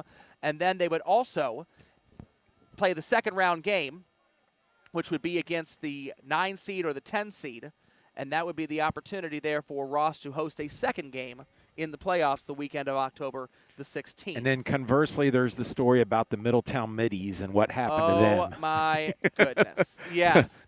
Middletown. Okay, so Division I had 17 teams in the region, which would allow a 17-team bracket. Basically, those of you that are NCAA basketball fans, it would be looking like a 16-team bracket with a play-in game. Number 16 versus number 17. So it would have been that 15 teams would have gotten byes and had to sit around on October 9th or schedule an additional game. Right. While Middletown and Oak Hills, the two winless teams in that region, would have most likely gotten the 16 and 17 seed, played against each other. They were supposed to play against each other in week 1. But Middletown didn't play week 1. They had the COVID concerns. They got started a week later. Oak Hills ended up scheduling Milford, so both of them sit winless. Right. But they would have played each other in a 16-17 game. Very competitive, very close game. Winner ends up getting to play the number 1 seed. They're familiar with each other. They know each other as GMC. And the winner would get to play a number 1 seed, which probably is going to be Lakota West. They're at 4-0 right now, having beaten Coleraine. It's a good local team. Yeah, it's not bad. But now what happened? So, what happened? 2 teams, not even in our geographic area, after deciding to opt in last week, opted out this week. The OHSAA gave a deadline of September 17th to opt in or out, but basically said, if you reconsider by the 24th, we can let you opt out without penalty. And so 2 schools, and they are Westland, who is up in the Galloway area. Yes, I'm very familiar with Columbus Westland. Okay, Columbus my Westland. wife is Okay, from Columbus. that area, Yep. formerly. Yep, and Thomas Worthington, also from the Columbus area. Right. Both of them reconsidered and pulled out of the playoffs this week. That meant that Division I as a whole went from 66 teams playing to 64 teams playing. They ended up with 2 regions of 17 schools and 2 regions of 15 schools. Okay. So instead of making 62 schools wait a week Right. to play a game, and making 2 schools wait 2 weeks to play a game, the 1 seeds in those 15-team brackets, they decided to move 2 schools into those vacated regions to make all 4 regions have 16 teams. 16 times equal. 4 is 64. 16 times 4 is 64. So now Division I will actually be 1 week in the playoffs ahead of everybody else. Right. They'll all start on October 9th, everybody, and there will be no byes. Right. But there'll be 1 less round in Division I. In order to make that happen, 1 team from Region 4, the GMC's region, had to be moved up to Region 2, which has some Dayton, Columbus, and even Toledo schools in that region. Middletown, the most geographically north of anybody in Region 4, was the lucky contestant that got moved up Unlucky. to Region 2. So now, instead of playing Oak Hills in a 16-17 game that you might win and be very competitive against, and if you win that game, you get to go to Lakota West, a conference rival who is very, very good, but it's a short drive, and you know them very well. And if you do lose, it's a short drive home. It's a short drive home. Now, instead, Yeah. the Middletown Middies will be thrown into Region 2, where they will either be a 15 or a 16 seed, depending on how they're seeded against Beaver Creek. Keep in mind, all of the other schools in that region are not GMC. None of them will know Middletown. Many of them will know Beaver Creek from the GWalk and maybe give them a nice little, maybe you're the 15 seed and Middletown's the 16. So now you're traveling right off the bat to face a 1 seed or a 2 seed. So the Middies got the shaft.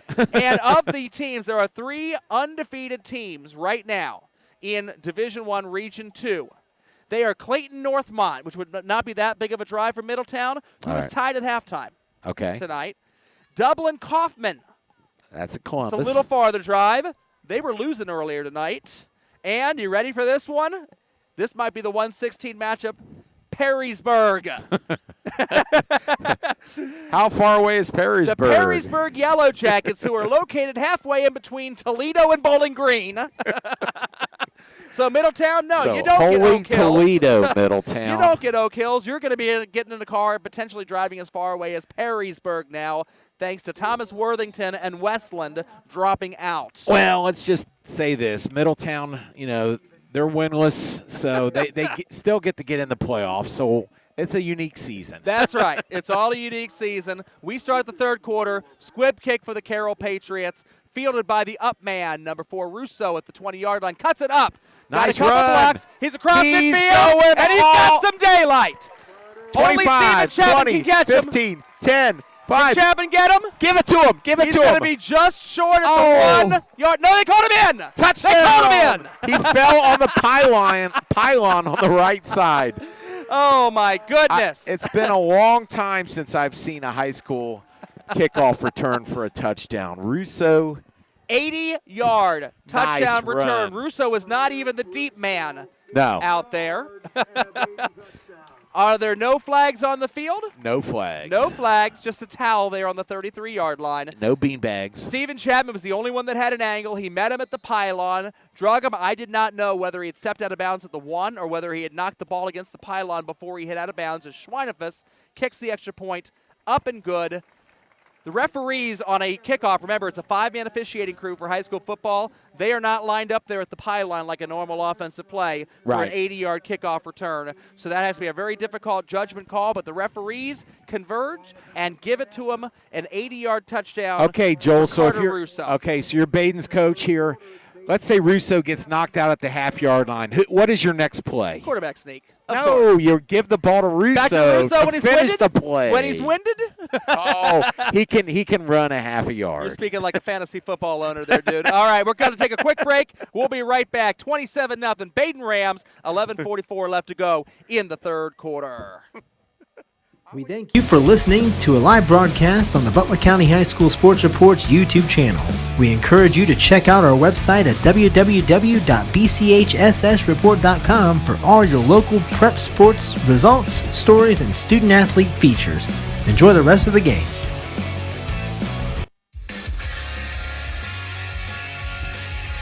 Dan Vogt next to me has never played Madden. He does not know I what a know tired it- running back is. I know a little Madden, but in Tecmo Bowl they don't get tired. They don't get tired in Tecmo Bowl, No, right? so you put So Russo in you put Russo there. back there and give it to him again if he doesn't get in. That's right.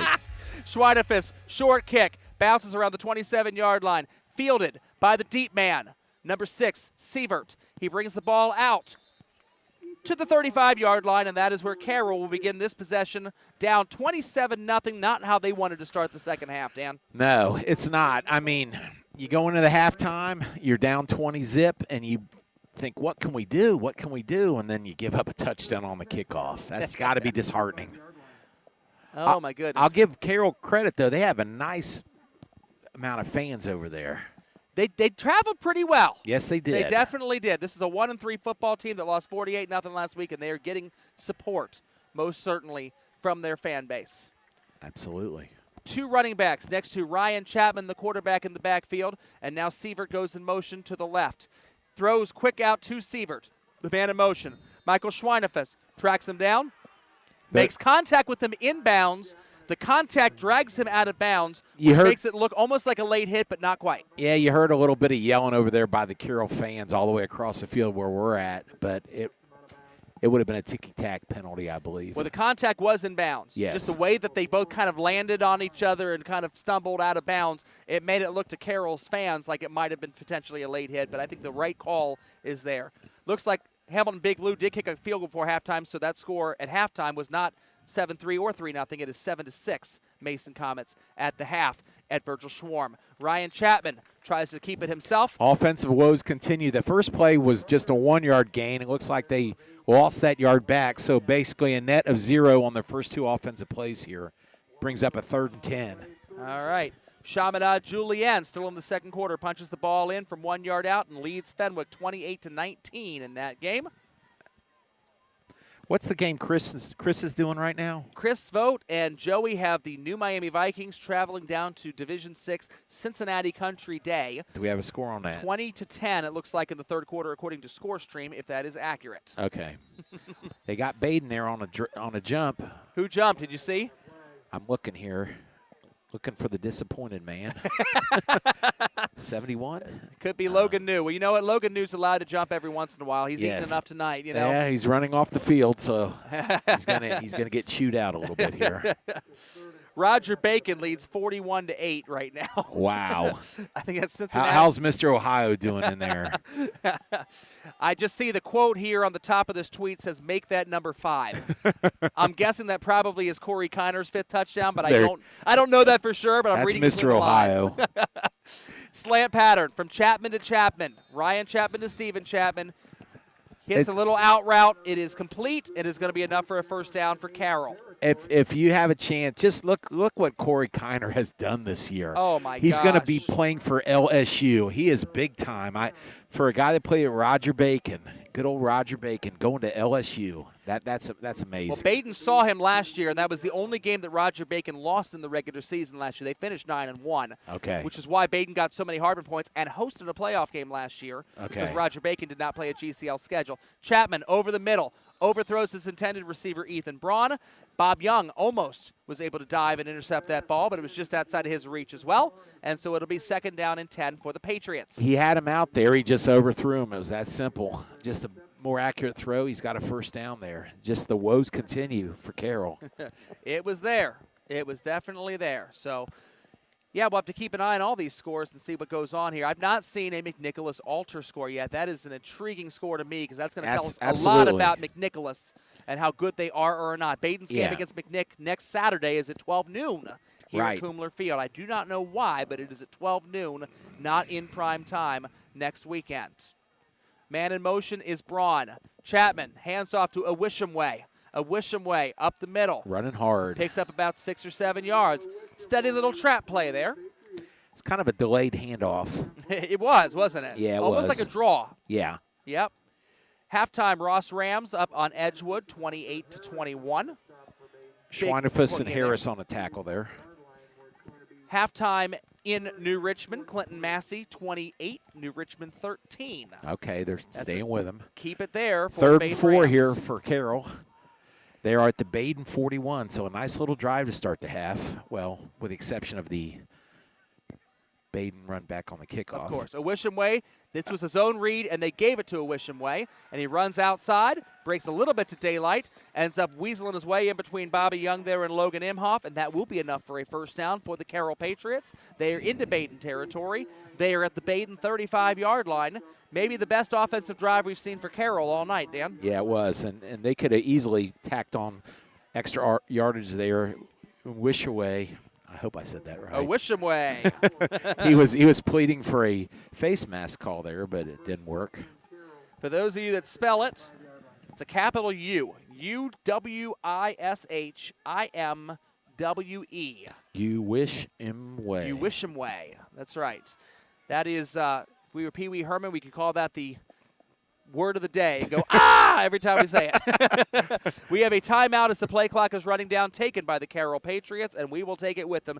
8 minutes and 40 seconds remain in the 3rd quarter here at Kumler Field. It's the Badin Rams 27, the Carroll Patriots nothing. Hey, this is Joey Vogt for The Report. One thing we strive to do here at The Report is recognize the local high school student athletes and their accomplishments to the best of our abilities, which is the reason why we partnered up with Performance Toyota and Rick's Tavern to crown a Performer of the Week. We choose a student athlete from each of our coverage area schools from any sports and let family, friends, and your school vote in the Report's Performer of the Week poll on our website. Tell us who you think should be in our Performer of the Week poll, and most importantly, enjoy the rest of the broadcast.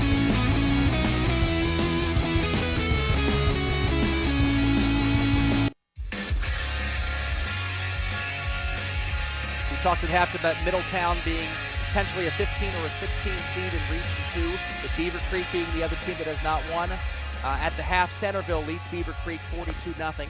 So they're trying to make a claim on the 16 seed as well. I don't think they want to say, we want that 16 seed. Let's get slaughtered, Joel. Halftime score, Trotwood Madison leads Thurgood Marshall, only 24-8. Okay. Trotwood Madison's going to be a very hard team. We'll get to that in a second. First and 10 at the 35-yard line, the Badin 35, as the fake handoff goes to Awishimwe, and Sievert is playing quarterback in there because that worked so well for Carroll in the first quarter. They're going to go ahead and try to do that again, but they got 6 yards out of it here. That's a nice play. It was a nice play. It did work. Chapman was on the field, or at least is coming back on the field. He's talking to his coach right now. And it looks like now he's back on the sidelines again. So Sept, number 6, the wide receiver, is going to stay out there and play quarterback again, which is what Carroll did in the first half of, or excuse me, the first quarter of this game to, I think, 1 first down worth of success. So we'll see how this works. 8 minutes left to go in the third quarter here from Kumler Field. It is a 2nd down and 4 for the Patriots at the Badin 29-yard line. The Patriots, probably their deepest penetration on the field for the game for Carroll. That's right. There's the snap. The handoff goes very wide, and it's reversed. Oh, look at this Chapman, play. Who's got Sept toward the corner of the end And he zone. overthrew him. Stephen Chapman overthrows his man. That was a little gadget play there. Yes. That was Sept handing the ball off to Braun, who flipped it backwards to Stephen Chapman, the wide receiver from the left side of the formation, coming back to take it. He took the flip, and it was the wrong Chapman throwing it.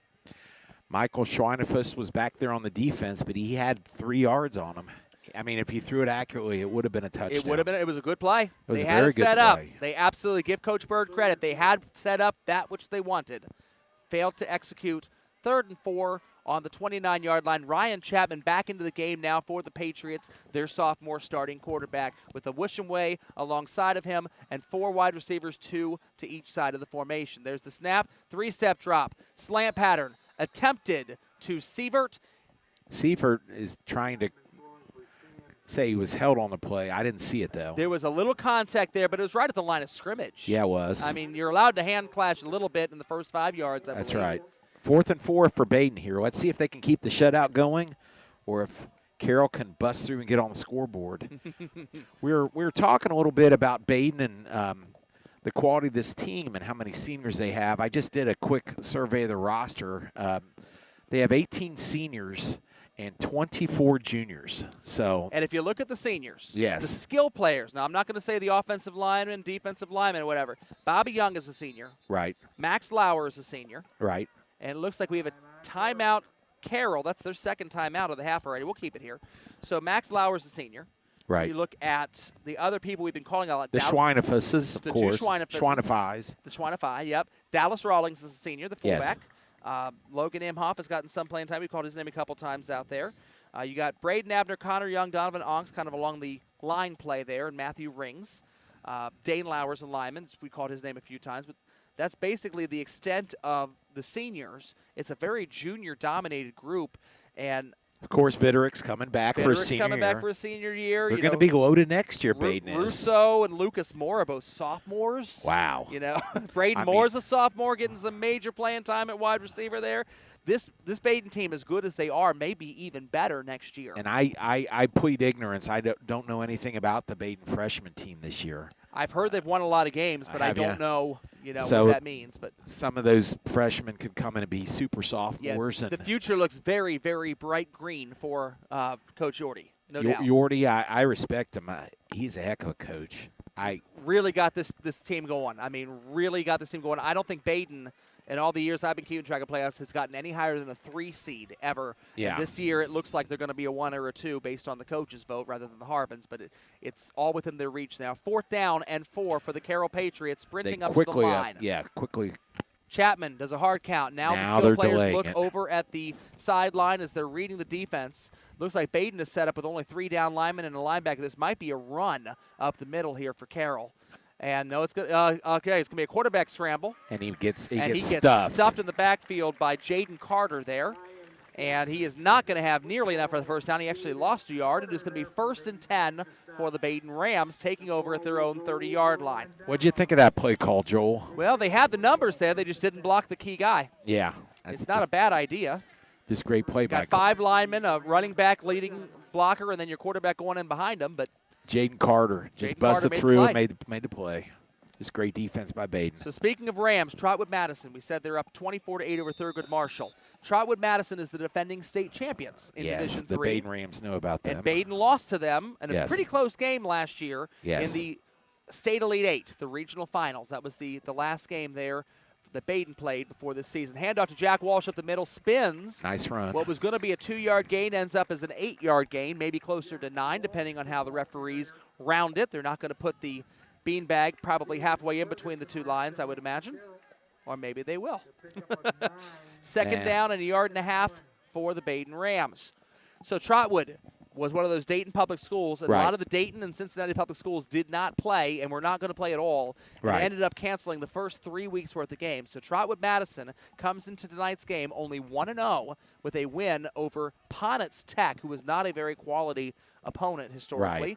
Handoff goes to Jack Walsh. So goes off left tackle. Stiff got arm. A stiff arm toward the sideline. Another stiff arm, and is chased out of bounds by Ethan Braun, and that's going to be enough for a first down as the Rams are almost at midfield.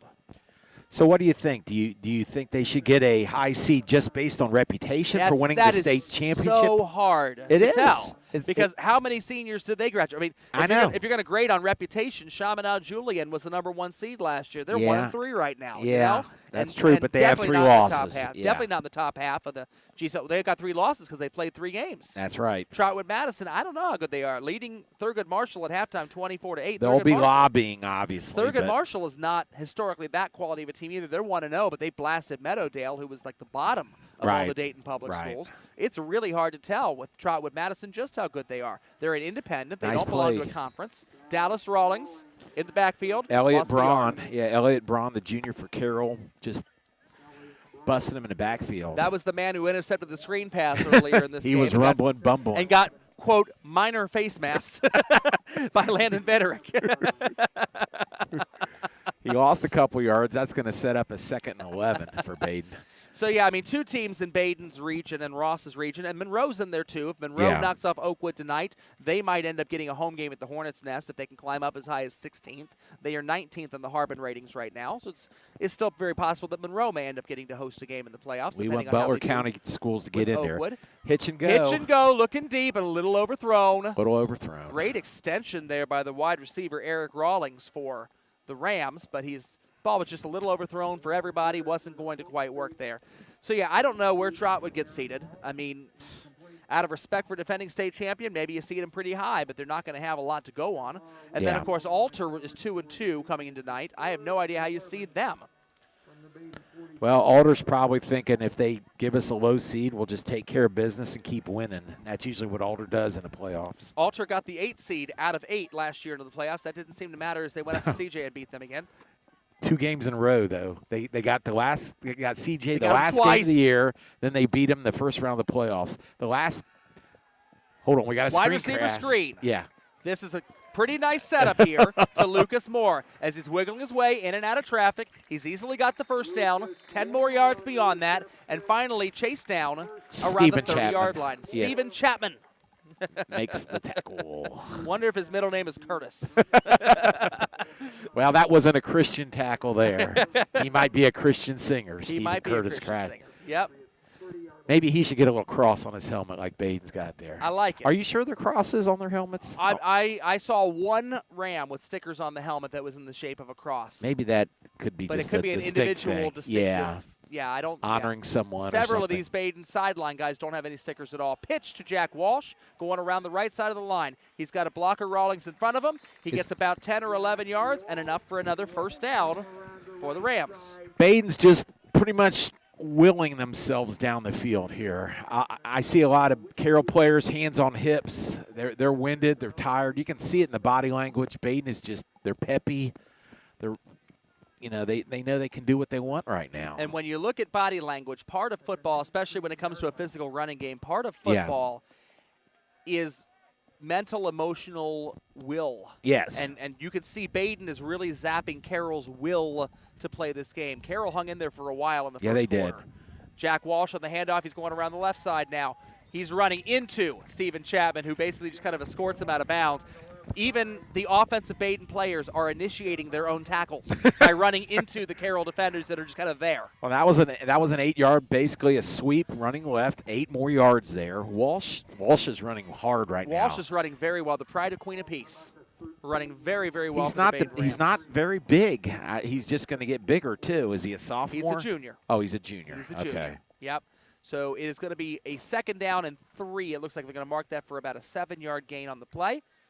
And now Dallas Rawlings is the running back, the big thunderback for the Badin Rams. And this is going to be handed off to Rawlings up the middle, who, again, runs into the Carroll lineman and pushes him forward.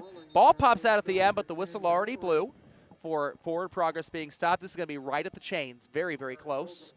Referee stops the clock, and now he's going to mark it for a first down. You can't have the chain gang come out. You just can't do it. You can't measure. You don't do that in the COVID atmosphere. It's a COVID era. It's a COVID era. That's right. If it's close, they get the first down. First and goal for Badin here. It's so weird because they needed to get to the 9-yard line for a first down. Yeah. They marked him at the 10 and gave him a first down. I don't see Carroll complaining. It's the COVID math. That's kind of interesting mathematics. It's a common core chain crew there as Viderick scrambles to the right, looks back across his body, the back of the end zone. What a He's play. got an open receiver, and that is Braden Moore, and the running clock will begin. 11-yard touchdown pass, or 10-yard, I guess. 10-yard touchdown pass. He scrambled toward the right, threw it back across his body, but it was so much separation, it was not a dangerous throw in any way, shape, or form. Is that Viderick's 9th touchdown pass of the season, or his 8th? Let's see. He had 6 coming into today. He's got 2 today. 2 today, so he's up to 8. 8, yes. So with 1 interception. I didn't mean kicker, to jinx him. Joe Harding is going to be a little backup attempting. action here. So we'll see if the Rams can break the bird number here on the scoreboard. Kick is up, and the kick is good. Yes. So with 4 minutes and 32 seconds, sure to wind at the other side of the commercial, it is the Badin Rams 34, the Carroll Patriots nothing. Performance Toyota Superstore invites you to save. Money, that is. Overstocked pre-owned vehicles have forced us to wholesale direct to you. Our loss is your gain. Everything is on sale. Cars, trucks, vans, SUVs. Every deal will be made. Keep your stimulus check and just show up and drive. If you want it, we've got it. Every style, every color, every model. It's used cars for everyone. Only at your Performance Toyota Superstore. Go to performancetoyotastore.com.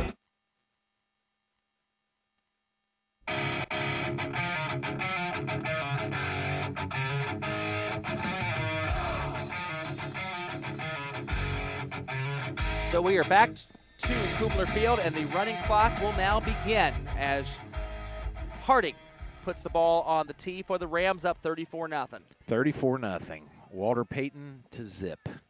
When I see 34, I think of Walter Payton. Squib kick goes deep to Sept. He's going to pick it up, run laterally, and end up getting tackled inside his own 20. Badin's special team has been excellent tonight, Dan. They have been very good. So Carroll will take over at their own 16, down by 34 points. The Carroll Patriots' last touchdown that they scored, or last points of any sort that they scored, was 2 weeks ago in the second quarter against McNicholas. So the second half of McNicholas, 4 quarters against Alter, the first half against Badin. They are working on their 9th consecutive scoreless quarter for the Patriots. That is rough. That is rough. Maybe that's why Chapman got pulled from the game. They were just trying to do something differently. Yeah, it's quarter not been after working. quarter after quarter, not scoring. Maybe there was no injury there in the first half. We were wondering about that. And the other possibility is maybe he did something that would have got him suspended for a quarter of the game potentially. But there we go. Sept now in at quarterback again, and he goes ahead and fakes the pitch. That was an option play, and he's going to run it for about a yard or so, and tackled by the Rams. 2nd down and 9. My nephew Matt Vogt this week sent me the unfortunate text that we lost Gale Sayers of the Chicago Bears, 77-year-old former Bears great. I remember him a little bit from my childhood. He was Barry Sanders before there was Barry Sanders. He only played 7 seasons. I got to meet Gale Sayers at, I don't know if you remember Biggs. Biggs was a big store at the Forest Fair Mall. I remember Biggs. Do you remember Biggs? I do remember Biggs. Here, let's do this play. Handoff up the middle. That goes to Awishimwe, and he's going to wish for some yardage, but it's only going to be a 2-yard loss. And they said, "A wish, no way." Badin did. No way. So we got 3rd and 9 here for McNick, but classy guy. He was at Biggs, Gale Sayers was, and he was opening up a greeting card line, interesting, and he had photographs of himself, and I needed 3 because I have 3 sons, and they were young back then. They didn't know who he was, but I knew he was a legend, and he just didn't want to sign his name on the photos. He wanted me to make sure they were personalized to each boy. I thought that was kind of classy. That's really cool. Yeah, we still have them framed on our wall in our basement in our man cave. Chapman looking for a receiver. He's got him. Nice David pass. Ferguson right at the sticks. That was the left receiver on the left side of the formation. Looks He like ran he's to the short. sticks. He came backwards to catch the ball. Right. And that's where they marked him, where the contact was made. It's going to be a 4th down and 1 for the Patriots, who will undoubtedly go for it. You have to go for it. I mean, you're might down. as well, right? You're down 34-0. Why not? Wow. Okay. Look. They're hurrying up under center. It's going to be a sneak. You can see it coming. Ryan Chapman, right up the middle. Are they going to surge it far enough? I think they gave he it did. to him. Yes, Yep, they did. Referee stops the clock, but doesn't really stop the clock. Motions to stop the clock to a clock keeper that is obligated to keep it running, and it will be a 1st and 10 for the Patriots as we use the NFL-style clock rules on the first down there. Yes, that was a nice quick play by Carroll. Ran up to the line real quick, caught Badin off guard a little bit on that. That's right. At this point in time, Carroll would just like to get some points. Yes, Give they me would. points, please. Give me points. Does it look like Badin has their second string in there? The size of the players looks smaller now. Some of them may be. Yeah. Some of them very well may be. So we'll see if that helps out Carroll's offense a little bit as they try to matriculate the ball down the field, boys. No. Chapman in trouble. Oh, Gets out of it. He Scrambles does. left, scrambles right. Oh, almost Throws it picked to off. Braun. Undercut by Brady Imhoff, and Beaner nearly picks that bad boy off. Great defense by It was Badin. very good, D. Brady was right there and where you should be. Tried to undercut that. They baited him into throwing it and just couldn't quite come up with the catch there. So it's going to be 2nd down and 10 for the Patriots. The clock continues to wind. At the half, Wapakoneta leading Kenton 14-7.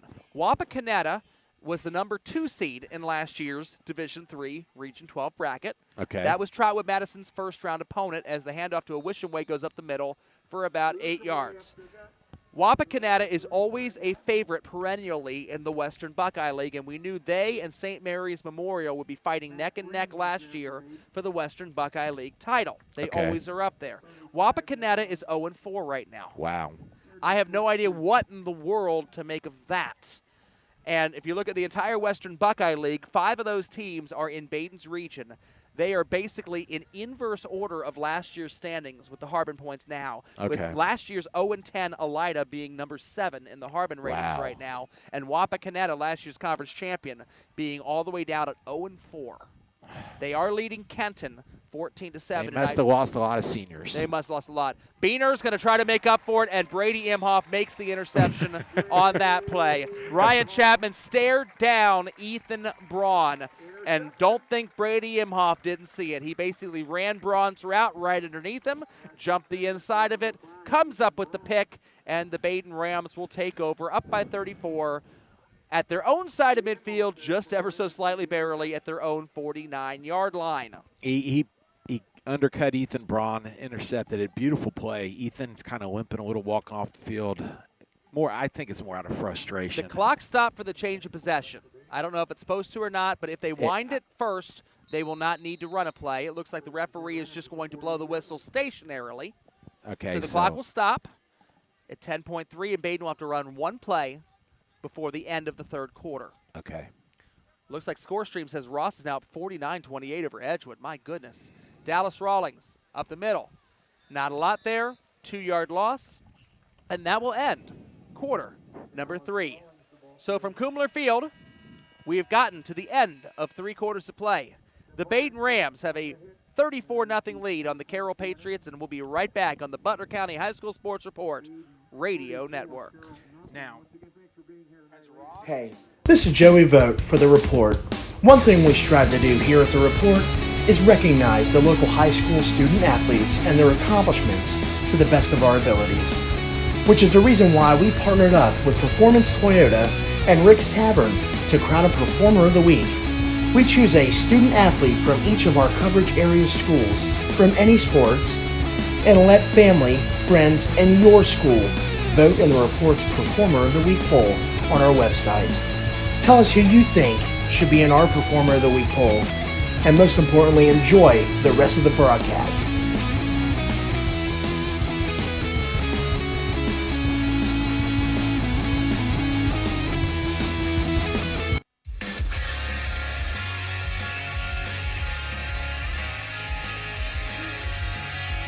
Well, Dirk Allen agrees that it's starting to become garbage time as he announces over the PA for all the fans to pick up their garbage and throw it in the trash on their way out. We're just starting the fourth quarter, but it's going to fly really quickly. We've got to have a running clock. Yep. So you said earlier about the Ross Rams leading Edgewood. What was that score, Joel? Ross Rams were up over Edgewood 49-28. They're pulling away in that game. And Ross, they'll be 4-1 after that victory. Is that correct? They will be 4-1 after that victory, assuming they hold on.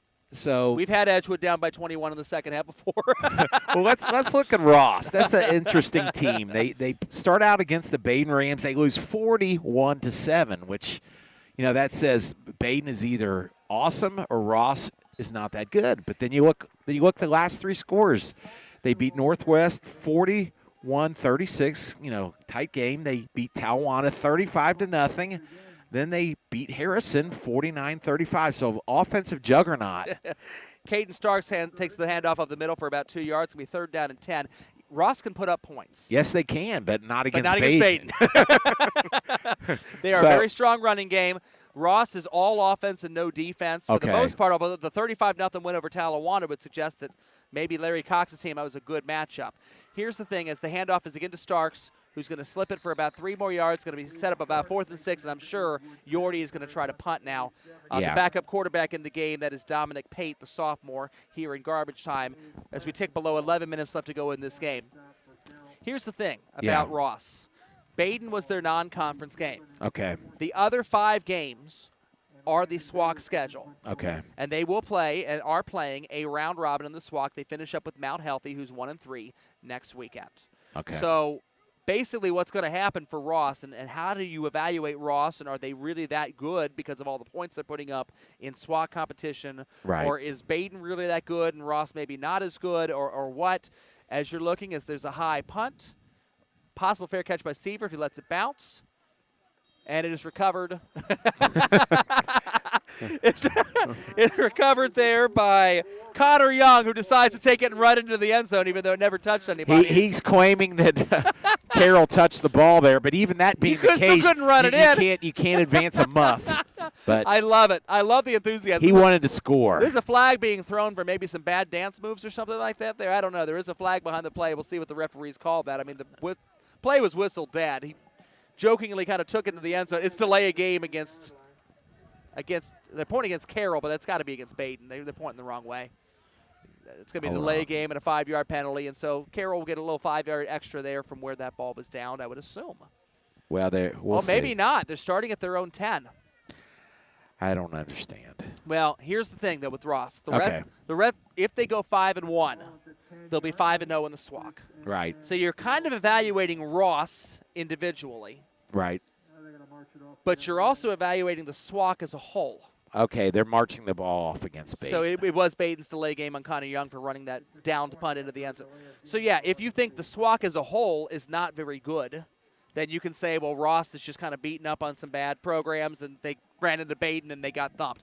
If you think the SWAC as a whole is decent or better than decent, and historically they've been a pretty decent conference. 8-yard run by Carroll. Yep. Then you're going to look at what Ross is doing in a lot more impressive vantage point. Okay. So it'll also be interesting to see with the coaches in the room. And again, I don't know if this is going to be a Zoom conference or if this is going to be actually in-person coaches gathering to physically cast a ballot, or whether it's going to be done over email. I have no idea how they're going to do it. It's going to be a 2nd down and 2. I would think the in-person meeting due to COVID concerns is probably the least likely option there. But it would be the most fun option. It would to get coaches talking actually in person. I'm saying, and able to politic for each other. Yeah, you don't want to get them all together. Not on the. Not for COVID. Owisham Way tackled in the backfield is going to lose all the yards they gained on the previous play and make it 3rd and 10 on the 8-yard loss there. So look at who else is going to be casting ballots. Okay, in Badin's case, Alter will be casting a ballot. Don't you think Alter doesn't know how good Badin is? They know. Okay, they know. CJ will cast a ballot. Carroll will cast a ballot. Fenwick will cast a ballot. And those guys are going to know how good the Badin Rams are. Ross will cast a ballot. Yes. They're going to be in that room because they're in that region. Everybody that Badin has played so far is somebody they could potentially see again in the playoffs. McNicholas next week will be the only one that they will play that is outside their reach. And maybe Ross will play themselves into a first-round bye. You said there's the chance.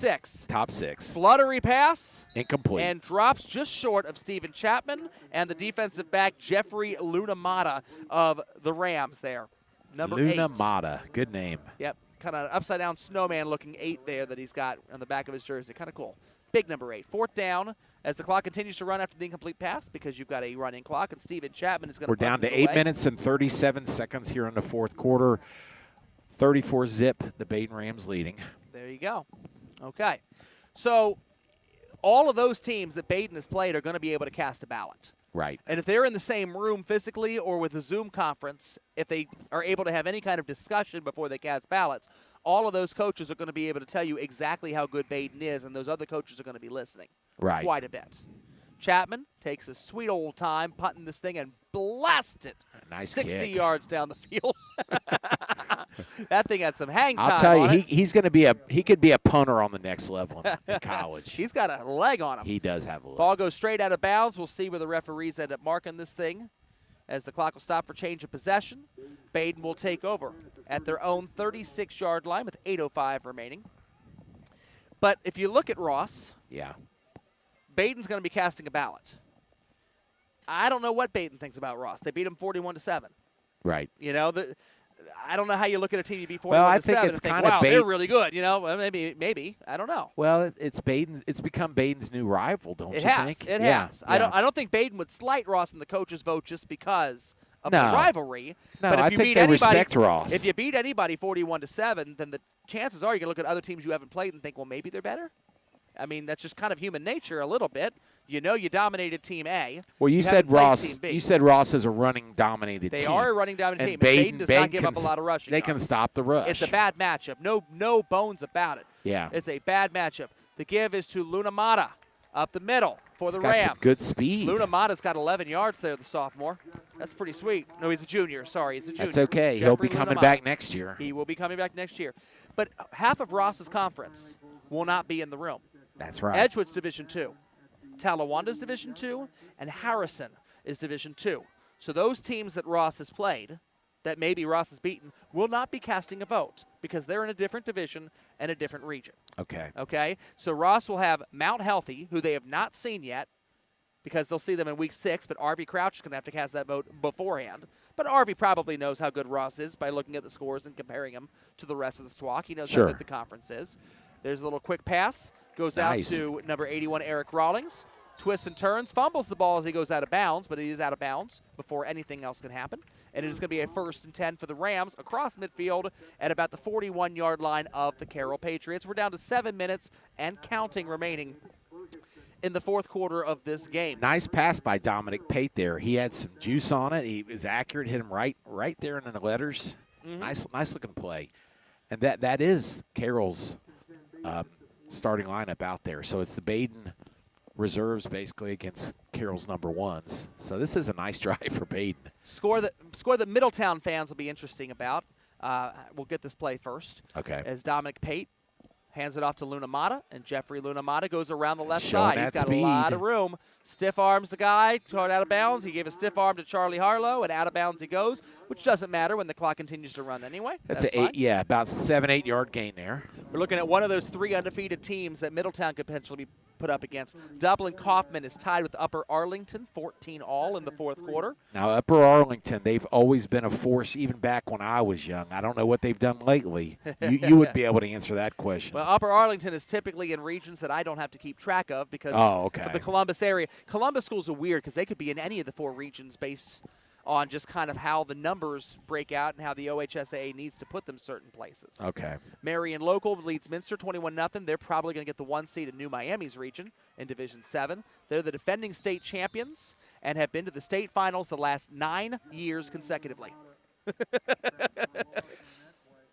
Luna Mata was tackled for a loss on the last play. It's going to set up about a 3rd and 7 for Badin. The clock is still ticking. We're down to 5 minutes and 30 seconds to go. It's a nice, impressive drive by the Rams here with the backups in.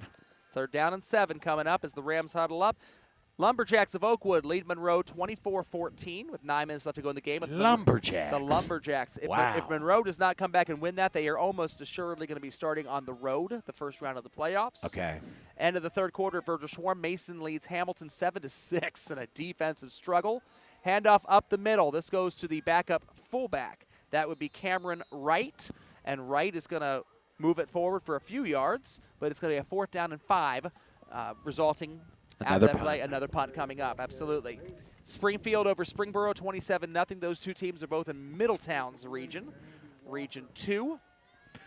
Now, if anyone wants to know further about the high school playoffs, Joel Sackenheim usually will leave this and head up to WMOH 1450 AM radio. Yes, and sir. you can listen to it then. They I'm have typically on around 10:45 at night. The last guy they talked to in the postgame show. There you go. As Viderick is back on to punt the football. Fair catch for Ethan Braun at his own 7-yard line. That was Seaver. That didn't turn out that great. 4:17 remaining. We'll take a quick commercial and we'll come right back. We thank you for listening to a live broadcast on the Butler County High School Sports Report's YouTube channel. We encourage you to check out our website at www.bchssreport.com for all your local prep sports results, stories, and student-athlete features. Enjoy the rest of the game.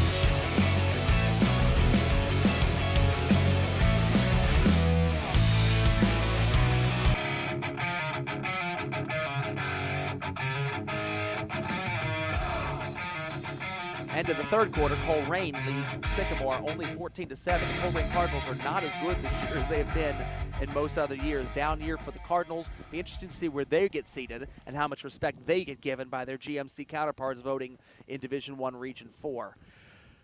Handoff goes up the middle. Is that you? Yeah, it is the Uisham way. He's got a lot of room. Bounces it outside against Badin's second-string defense. Cuts it up.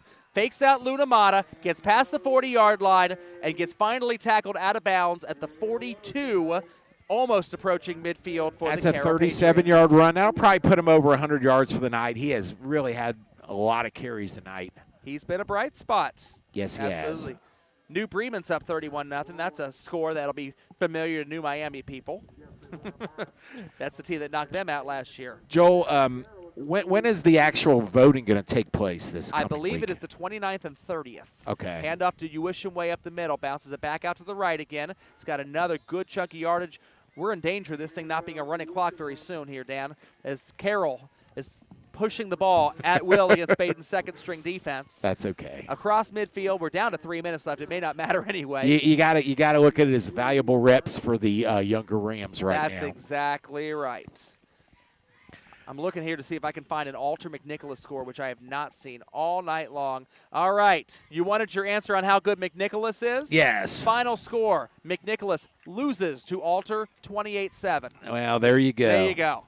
All right, so it's not necessarily so they're what not you at do, Badin it's who Alter's you level. play. Yes. So yes. if that tells you anything, Badin Rams, and how obviously you got to take McNicholas seriously enough.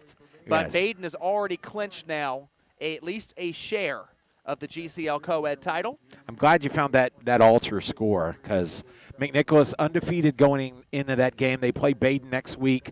Now, the next week games have nothing to do with the playoffs. It's just almost a scrimmage game. It is, but it will be for an outright conference title in Badin's Absolutely. case, which is enormous. I mean, I cannot remember the last time the Badin Rams have won an outright GCL title. No. They did split with CJ last year, although CJ was the team that beat them. Would have had a head-to-head tiebreaker if they used tiebreakers. I don't know if they call them co-champs or not, but an outright GCL title up for grabs at high noon next Saturday, 8 days from today, here at Kumler Field. 3rd and 9, Alter at the Badin 47. We're under 2 minutes to go here in the game. Here's a score. Okay. New Richmond puts up a touchdown on the first drive of the second half. They have pulled within 28-20 of Clinton Massey. Okay, they're putting a claim in for that 1 seed. New Richmond that's Lions. huge. If they beat Clinton Massey, I would maybe even give it to them over Bellbrook or Badin. Batted down. Who got it for Badin there? That was 32. 32. Caden Starks. He's been very active these last few possessions. Very, very, very much a bright spot Taking for Badin. full advantage of having their opportunity. And Clinton Massey answers right back. So they are now up 35-20 over New Richmond. Again, a 15-point lead. Kings Knights are leading 28-3 over Tays Valley. We saw Kings and Ty Stilsky, that wonderful running back. Oh, he's great. He was great. They are in Talawanda and Edgewood's region and will be one of the possible favorites. They were supposed to play Winton Woods week 1. That game got canceled. We may end up seeing that game in the playoffs happen. All right, which needs to. Badin's best chance for a shutout or vice versa. 4th and 9 here. We're under a minute. Swing pass to Owishimwe. He's got blockers. He's going to have enough for the first down. Cuts it up to the 30, inside, finally tackled by number 46, Luke Dwyer. And for some reason, the official wants to stop the clock. Because Carroll wants to take a timeout. Yes, they do. That's exactly what they stopped they the want clock. to do. Carroll wants to score here because they've not scored since the second quarter of the McNicholas game 2 weeks ago. And all right. I can't blame them for wanting to score right now. Well, we have a timeout, but let's just stay here. I want to ask you, now we're of course brought to you by the Badin High. I'm sorry, by the Badin High School, by Matandy Steel and Performance Toyota. The Butler County High School Sports Report. I'll be all right. I'm just seeing Badin domination. It's on my brain here. Oh yeah. Are you going to be able to post an article on that site for us as far as the playoffs go? Once you find out. Actually, I believe I sent Chris Vogt, and I believe they are now posted out there leading into tonight's games of where we stand. Okay. So you can read that and see kind of where we and again, with the Harbin ratings in most normal years, I can give you very definitive statements. Right. Here I cannot because there's no way I can judge how 26 or 27 coaches in Division III Region 12 are going to compare Ross to Wapakoneta or Trotwood Madison or whoever. I can't tell you that. Okay. I can only just take a best guess by looking at the Harbins, looking at what I know about these coaches, and just trying to say where are they probably going to end up. Well, I think Badin guys. has got to be a 2, maybe a 1. Maybe a 1, maybe a 2, and if New Richmond wins tonight, maybe a 3. Okay. You know, Richmond. If New Richmond wins, they that gotta game's beat in the Clinton third Massey. quarter, and they're down by 15. And they just scored again, so they're now down to 8 again. Well, so there's no defense in that game. New Richmond is trying like heck to come back into that game against Clinton Massey. And even a close loss to them, I think you would see Badin and Bellbrook ahead of New Richmond. That's going to be still a very big statement. Alter lost to them by 10. Oh, man. Well, Carroll's trying to get on the board here. It's been a long time for him. I'd like to see him dent the scoreboard here. 46 seconds to go. Let's see what happens. Here is Ryan Chapman taking the snap. Runs up as the pocket falls down. Throws across his body. Just ever so slightly behind his wide receiver, number 7. That's Ian Jankowski. And remember, the clock continues to run. Just because you took a timeout after the last play doesn't mean that the clock I don't stops think now. Carroll realizes that. 77, their offensive lineman, he's limping up to the line, trying to get up there. I hate this for them. Let them finish their drive out. Cole Ryan, Cole Ryan's in up no there, hurry. gimpy, doing his best. We're down to 17 seconds to go. Ryan He ought Chapman's to got throw a it in the man end zone. coming after him. And it looks like Badin's going to get a sack and end the game here. All right, unless they call a timeout. And that looks like it is number. Call a timeout, Carroll. They're not going to. They're not going to. And that should be it. Final score. It looks like Matthew Rings was the one that might have gotten that last sack there. Aiden Ostendorf pressured him, got a piece of his leg, but did not actually tackle him, and Matthew Rings finished him off. And that will finish off the Carroll Patriots. And so, the final score from Kumler Field, the Badin Rams, Convincingly, 34-0 over the Carroll Patriots. We'll be right back to wrap this baby up here after this message from Performance Toyota. Hey, this is Joey Vogt for The Report. One thing we strive to do here at The Report is recognize the local high school student athletes and their accomplishments to the best of our abilities, which is the reason why we partnered up with Performance Toyota and Rick's Tavern to crown a Performer of the Week. We choose a student athlete from each of our coverage area schools from any sports and let family, friends, and your school vote in the Report's Performer of the Week poll on our website. Tell us who you think should be in our Performer of the Week poll, and most importantly, enjoy the rest of the broadcast.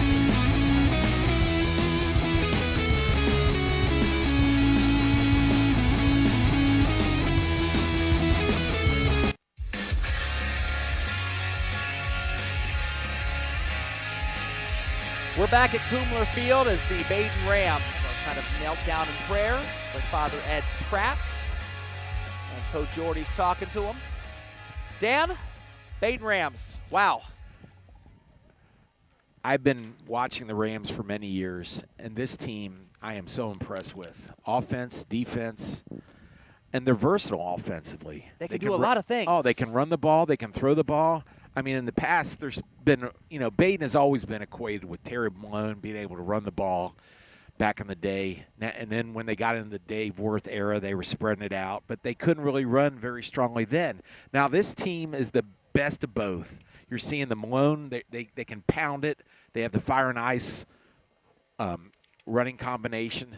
And then they can throw the ball too. I mean, this is a great team. This team will go far in the playoffs.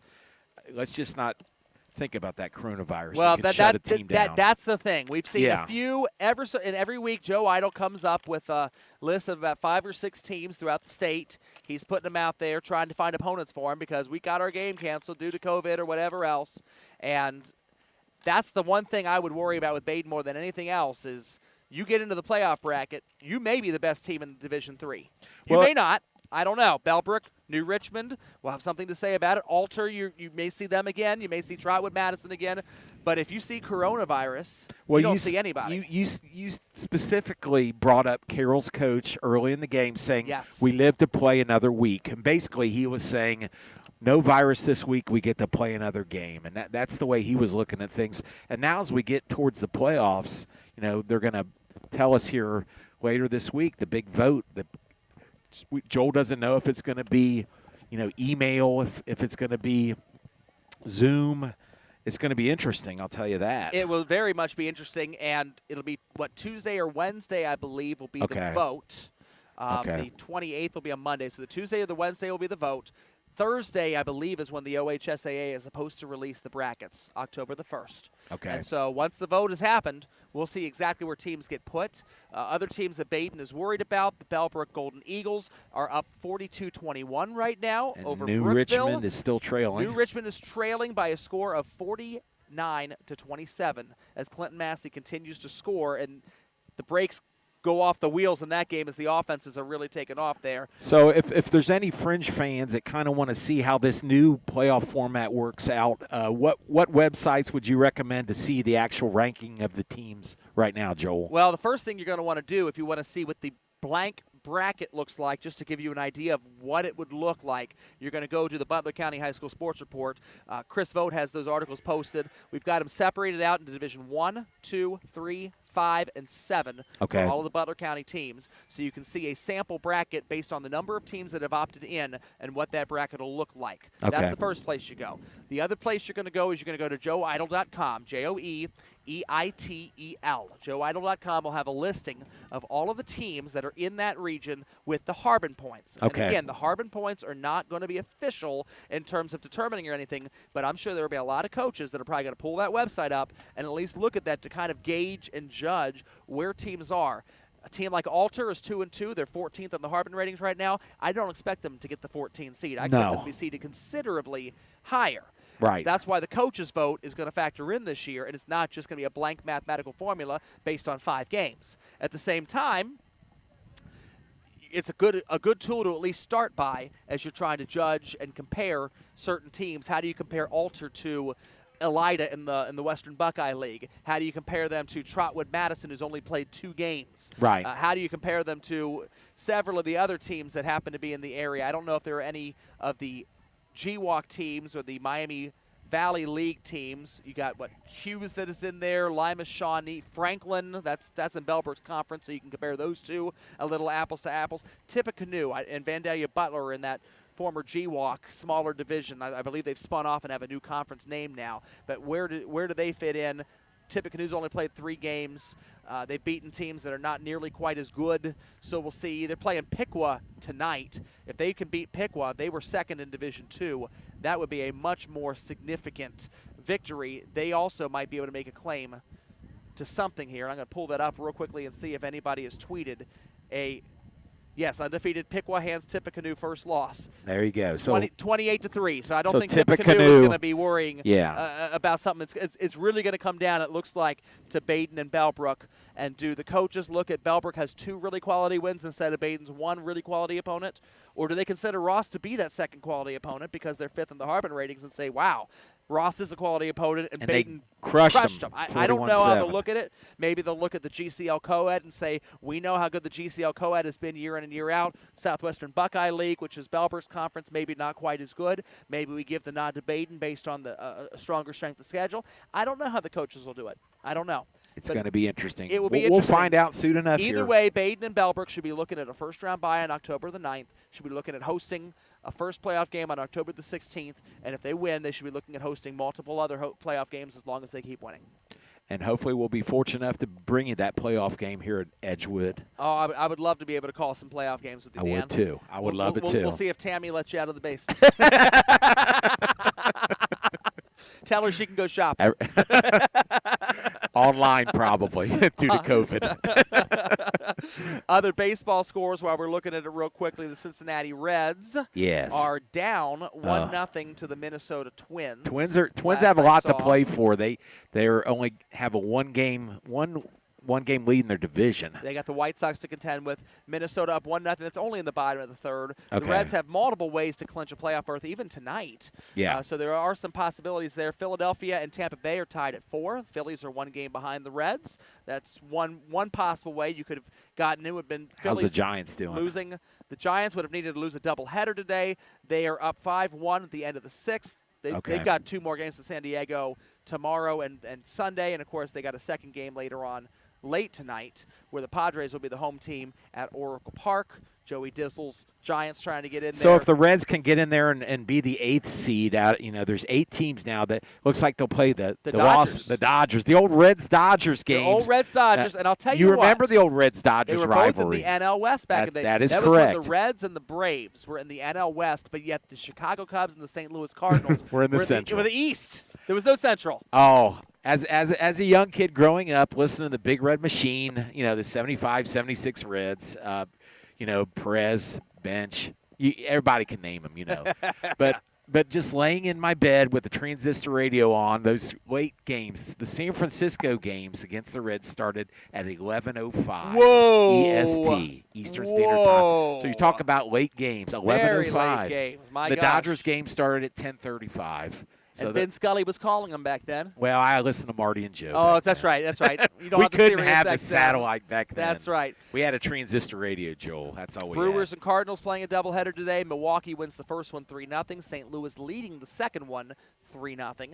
They continue to split with each other. That's good news for the Reds. Yes, it is. So that's not a bad thing. And so anytime the Cardinals cannot make the playoffs, it's good news for the Reds. Brandon Phillips has forever made me an anti-Cardinal fan. Everybody remembers the Brandon Phillips brawl. That was Marlins great. leading the Yankees 3-2. Where that really matters is the Reds could possibly finish as low as 8th and get in. They could possibly miss the playoffs too. Yeah. They could possibly finish as high as 5th because Miami had been losing several games to Atlanta to the point where St. Louis, coming into tonight, was tied with Cincinnati. Right. But St. Louis had actually they were half a game up because they won last night. St. Louis was the 5th seed, not the 6th, over Miami. Okay. And that's how bad Miami has been tumbling. That the Central second-place team actually is ahead of the Eastern second-place team right now. So a trip to San Diego would be possibly, if you get the 5 seed. You could have a trip to Chicago if you're the 6. You could have a trip to Atlanta if you're the 7. You have a trip to the Dodgers if you're the 8. I'll tell you, nobody wants to play the Reds right now, I don't think, with the Reds pitching staff. They are pitching great. They can't hit worth a darn. I mean, Votto's only hitting like 205 right now. It's been definitely troubling. No it's doubt either a about home that. run or nothing for the Reds. That's how they score. Definitely an issue. I would say this, though. For the Reds, if you're going to ask me who I think they match up the best against of those 4 possible opponents, not the Cubs. I think the Cubs. Really? I think the Cubs because the Cubs were 13-3. Right. And they have been in a tailspin. Yeah. They just lost 3 games in a row to the Pirates. Oh, my They have goodness. been in a tailspin. And so unless they can right the ship quickly this weekend against the White Sox, they'll be entering the playoffs with no momentum. Okay. So you go up to Wrigley, and as long as the wind isn't blowing in, right, your Reds team that is so home run dependent, you can play with them and you know it, and their bullpen might be worse than yours. Wow. They might be worse than yours. But that being said, with the Dodgers, they have been the best team in baseball all year long. If you have a starting rotation of Castillo and Bauer and Sonny Gray, and you offer me the chance to play the Dodgers in a best 2 out of 3, or later on in the best 4 out of 7, you might want to just go out there to Dodger Stadium and see if you can take them out right out of the chute. because you're going to have a good pitching rotation for those 3 games. A lot of 1-0 games. A lot of 1-0 games, and Clayton Kershaw is not pitching his best. No. That might be the opportunity for the Reds to try to take out L.A. in a 1-8 series. You got the pitching to do it. Well, that might be about the only positive thing we can think about that the coronavirus has done. It's caused the Reds to actually be relevant. Hey, now if I will say this now. The Padres, if this were the old way of doing things, over a 162-game schedule, you had the 5 playoff teams, Yeah. the Padres would have the first wild card spot. But that visiting team wild card spot would be still up for grabs between St. Louis, Milwaukee, the Reds, the Marlins, the Phillies, and the Giants would all still be alive at this point in time with 3 games left to go for that 5th seed if it were being done that old way. And if they played 162 games, then the Reds would be about 70-92. 70-92 does add up. It does add up. I can do my math. Because math. All right. Anything else for Badin and Carroll tonight, Dan? We're pretty good. Got this one under control? Pretty much a domination by Badin from start to finish. Special teams, running back a kickoff. That was exceptional. It's just a nice win for the Rams. Well, we'll be eagerly looking for next Thursday the brackets to be released to see if the Badin Rams will be 1 or 2, and the Bellbrook Eagles should be the other one. I would think that would be 1 or 2, with the other 2 undefeateds in their region, both looking like they're going to lose tonight. Tippecanoe already lost to Piqua, and New Richmond was down by 20-some to Clinton Massey. So we'll see how this all plays out, but chance for Badin to have the all-time highest seed they have ever had in a playoff run, and we'll see what they can do with it from there. All pistons firing for Coach Jordy and the boys. That's right. For Dr. Dan Vogt, for Chris Vogt, and Joey Vogt, and every other Vogt the world has ever known. It's a lot of vote. And for votes in November. And for votes in November as well. This is Joel Sackenheim from the Butler County High School Sports Report Radio Network. Good night from Kumler Field. Good night. We thank you for listening to a live broadcast on the Butler County High School Sports Report's YouTube channel. We encourage you to check out our website at www.bchssreport.com for all your local prep sports results, stories, and student-athlete features. Enjoy the rest of the game.